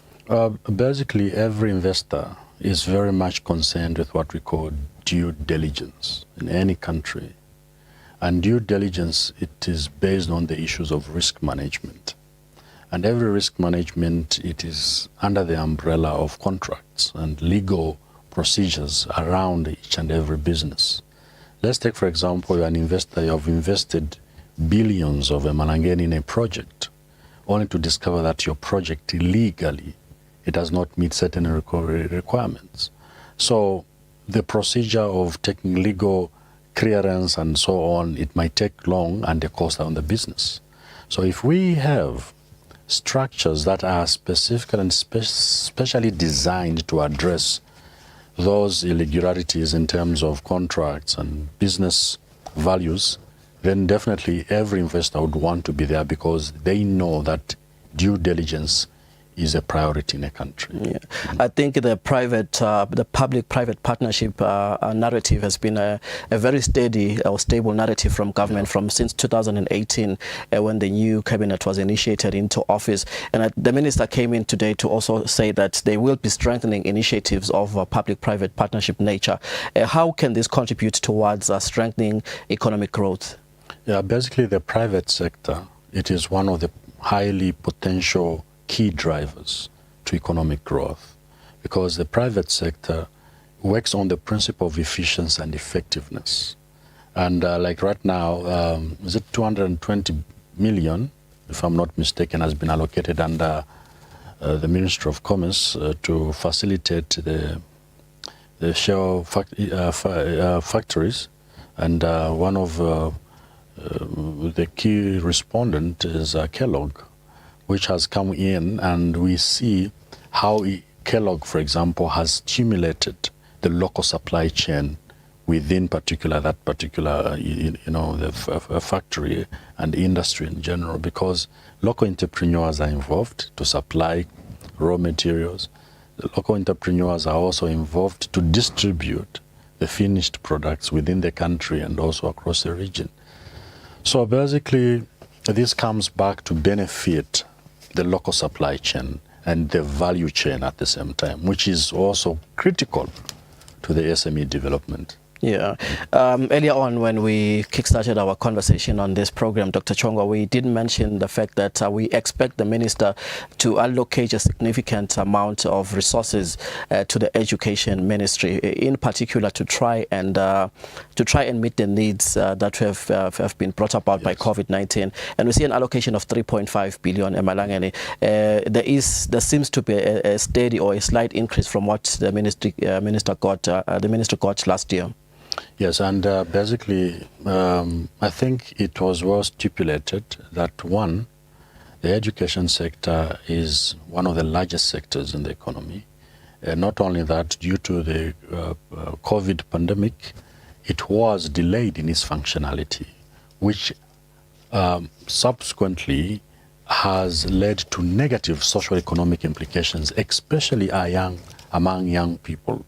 So the increase, it's highly justifiable because, and also there's a high level of uncertainty about this COVID crisis which is going on.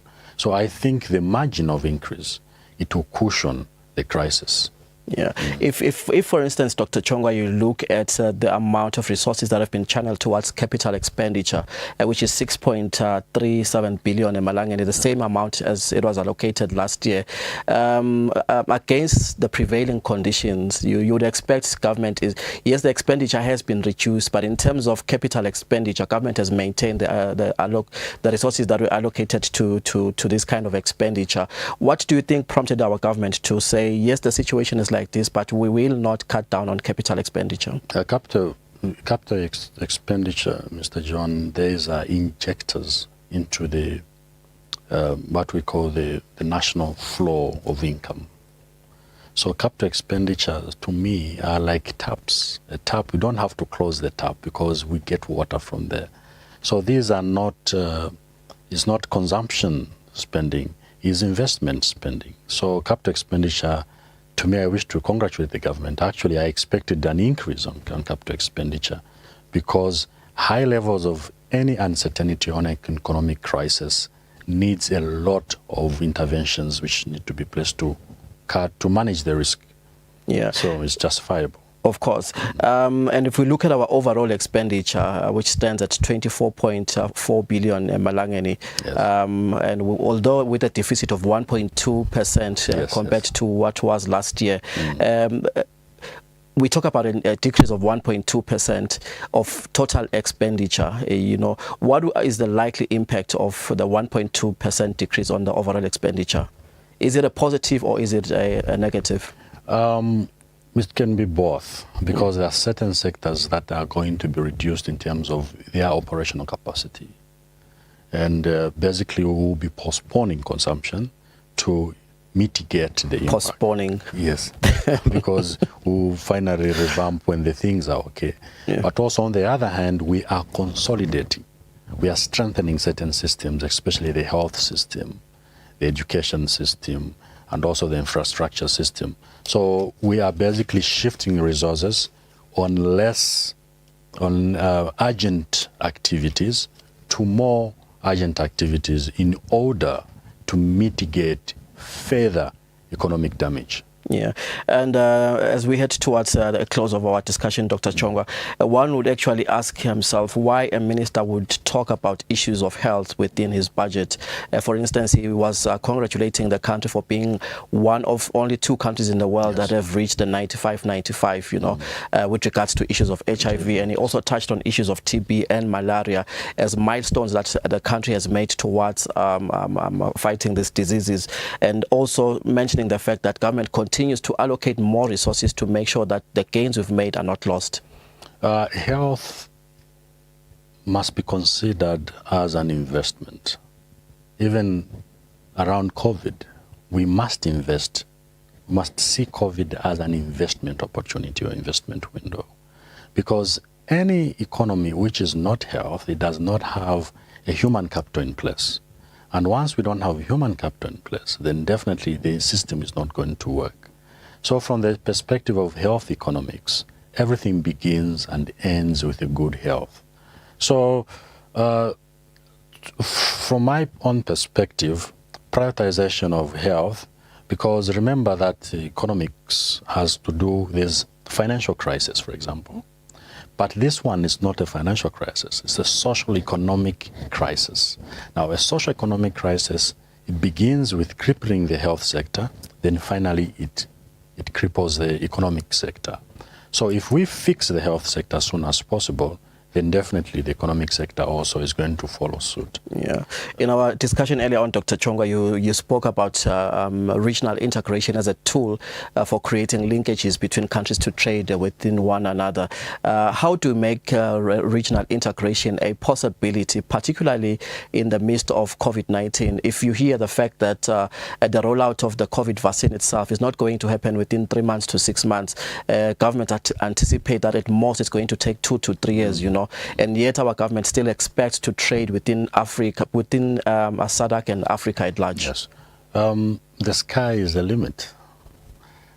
E-commerce, e-trade, e-integration, electronic integration is what is going to serve our country and Africa at large for now and also in the near future. So as long as government... Those are the avenues to explore. Yes. So even in the budget, they have also realized that there's need to strengthen the ICT system, which is basically going to give a lot of privilege for us to go into electronic integration as well as in electronic trade. Yeah. We also noted the private sector, particularly the banking sector, is holding back a bit in terms of extension of credit to the private sector, which was on a decline. Are we likely to see a continuation of this, especially considering some of the trends that are prevailing regarding COVID-19? For now, the banking sector will really have to struggle to perform because interest rates have been lowered, remember. And not only that, businesses have been given for about 6 months, which is a holiday window to consolidate the credits. So now that will position the financial sector to work really under duress and under less competitive environment. However, the banking sector will take advantage to broaden the customer base because the central bank has advised to reduce in terms of interest rate. So once there's a reduction of interest rate, everyone would want to go and strike a deal with the bank. So this is the bank's opportunity to broaden the customer base, so that when the interests are revised, you're already in the customer base of the bank. So it's a 50-50. It's not really a loss on the bank part. Yeah. I was expecting the minister not really to delve much into the post-COVID-19 strategy, but I think it is also a positive that we have the post-COVID-19 strategy as part of the broader plans to help government stabilize the economy. Yeah, basically, to me, the post-COVID strategy, it's a coverage to even the budget. The budget is simply a subset of what has already been put in place. So if government, if I can appeal to government, must always remind the respective ministries to constantly review and revise the post-COVID-19 strategy and find innovative ways of how that strategy can be implemented. This is going to also help in leveraging the economic performance, as well as reduce the costs per ministries. At the end of the day, it is going to cut down on having things like supplementary budgets. Yeah, I think I've come to a point where I appreciate the fact that an event of this nature has to be on national TV or national radio with all the mass media platforms, like your print media, covering it to make sure that the masses understand what's going on. Our journalist LinkedIn Gula spoke to the Minister of Finance at the end of the budget speech, and he says government has systems in place to try and control expenditure, but nevertheless you find that there's this culture of overspending. How do we get Eswatini to appreciate the fact that this is our government, this expenditure ultimately affects everyone, the resources that we misuse at the end of the day in terms of over expenditure, over budgeting and things like that eventually affects every one of us. What do you think is the way to use now, or the manner in which government can try and get everyone to appreciate that misappropriating of resources ends up affecting everyone? I think the government should strengthen what we call participatory governance system. A participatory governance system, it is an open door policy system, whereby on each and every termly or whatever time basis, always engage what we call continuous professional development programs. Now, the continuous professional development programs, these are basically specialized capacity building programs that you constantly give to the employees, who are also the civil society. Then in the long run, they'll be able to appreciate the implications of implementing certain economic policies. So CPDs, or continuous professional development programs, for now, will really need to be prioritized. Dr. Chongwa, let me give you an opportunity to say your closing remarks. I know you've got your highlights whom you want to share with our viewers. Thank you very much. I think I liked what was quoted from the scriptures from Joshua chapter 1, to say, have I not commanded you? You have to be strong and to be courageous. Every economy which has got a positive attitude towards crisis in every level, which is micro, meso, and macro level, it is bound for progress. A good example is the Chinese government. China grew by 2.4% within the COVID crisis. Why? The secret is having a positive attitude towards the economy. I think with these few words, we may also understand that Romans 8 verse 28, I also quoted that scripture from the speech of the scriptures. It says that everything happens for a good purpose. So Eswatini and the country at large must see COVID-19 as an opportunity to adapt and improve for the best, and not looking at it as a retrogressive aspect. So we must see solutions in this particular crisis. Otherwise, from me to you, I wish you the best, and also on personal level, make sure you live below your means so that you'll be able to have enough surplus for the high level of uncertainty, we may not know what the future holds. Oh, yeah. I think it is one of the things the minister cautioned members of the public about, that you may find yourself indebted because of the current prevailing conditions. People will not even be able to borrow. But thank you so much, Dr. Chonga, for coming through and helping us with your insight on the program.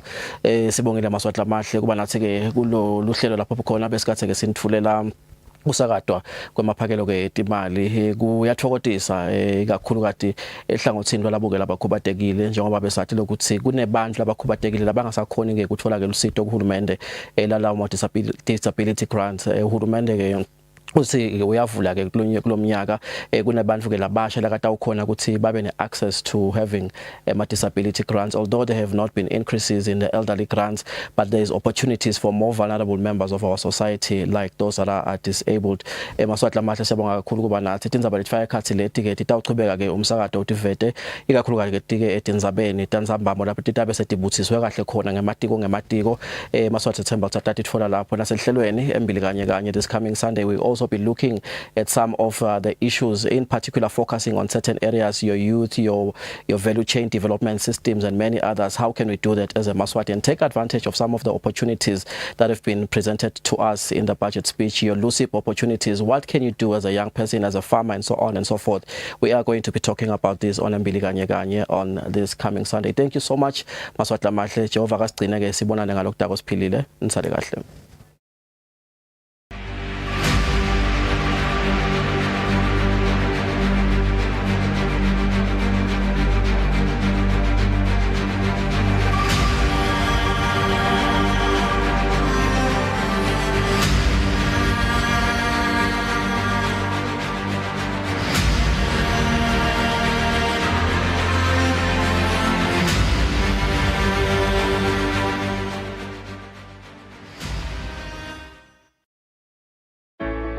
We take pride in knowing that Eswatini is our home and we drive her growth. Despite the devastating effects of COVID-19, together we can find new ways to make the dreams of Eswatini possible. At Standard Bank, we are intentional about offering solutions that secure the financial future of Eswatini, keeping families sustained and communities across the kingdom thriving. We believe that Eswatini can be a nation that grows the food her citizens consume. We sponsored 500,000 emalangeni towards uplifting young farmers through the Women Farmer Foundation Tunnel Farming Project. Innovative and sustainable farming solutions for all Eswatini. We believe it is possible. Our culture, our pride. Eswatini's history and heritage is vibrant through song and dance. We support the artists and the entertainers. We believe in the songwriters and the producers. We inspire the musicians and empower the dreamers. In the midst of the pandemic, we hold on to the hope of a healthier Eswatini. We applaud the self-sacrificing work of our frontline workers. Standard Bank supported the country's fight to curb the spread of the coronavirus through a significant donation for the procurement of COVID-19 PPE for healthcare personnel across the kingdom. Eswatini is a nation of dreamers and doers, and we make dreams possible. Standard Bank supports the initiatives of local organizations that seek to empower the youth of the kingdom with entrepreneurial acumen. We made this possible through synergies with Junior Achievement, Enectus, and Royal Science and Technology Park. We remain committed to advocating for a gender-equal and gender-based violence-free Eswatini. Obabela Batotfu are agents of societal change. We can protect our children and encourage the girl child to always dream big, because we truly believe it can be. Remember, in times of uncertainty, you can be sure that we are here to support you. Your financial needs are at the core of all we do. Maswati lamahle, nikhumbule kugeza tandla, sanitize, nigqoke nemamask ngaso sonke isikhathi. Practice social distancing in public spaces, and together we will get through the pandemic. At Standard Bank, we know it can be.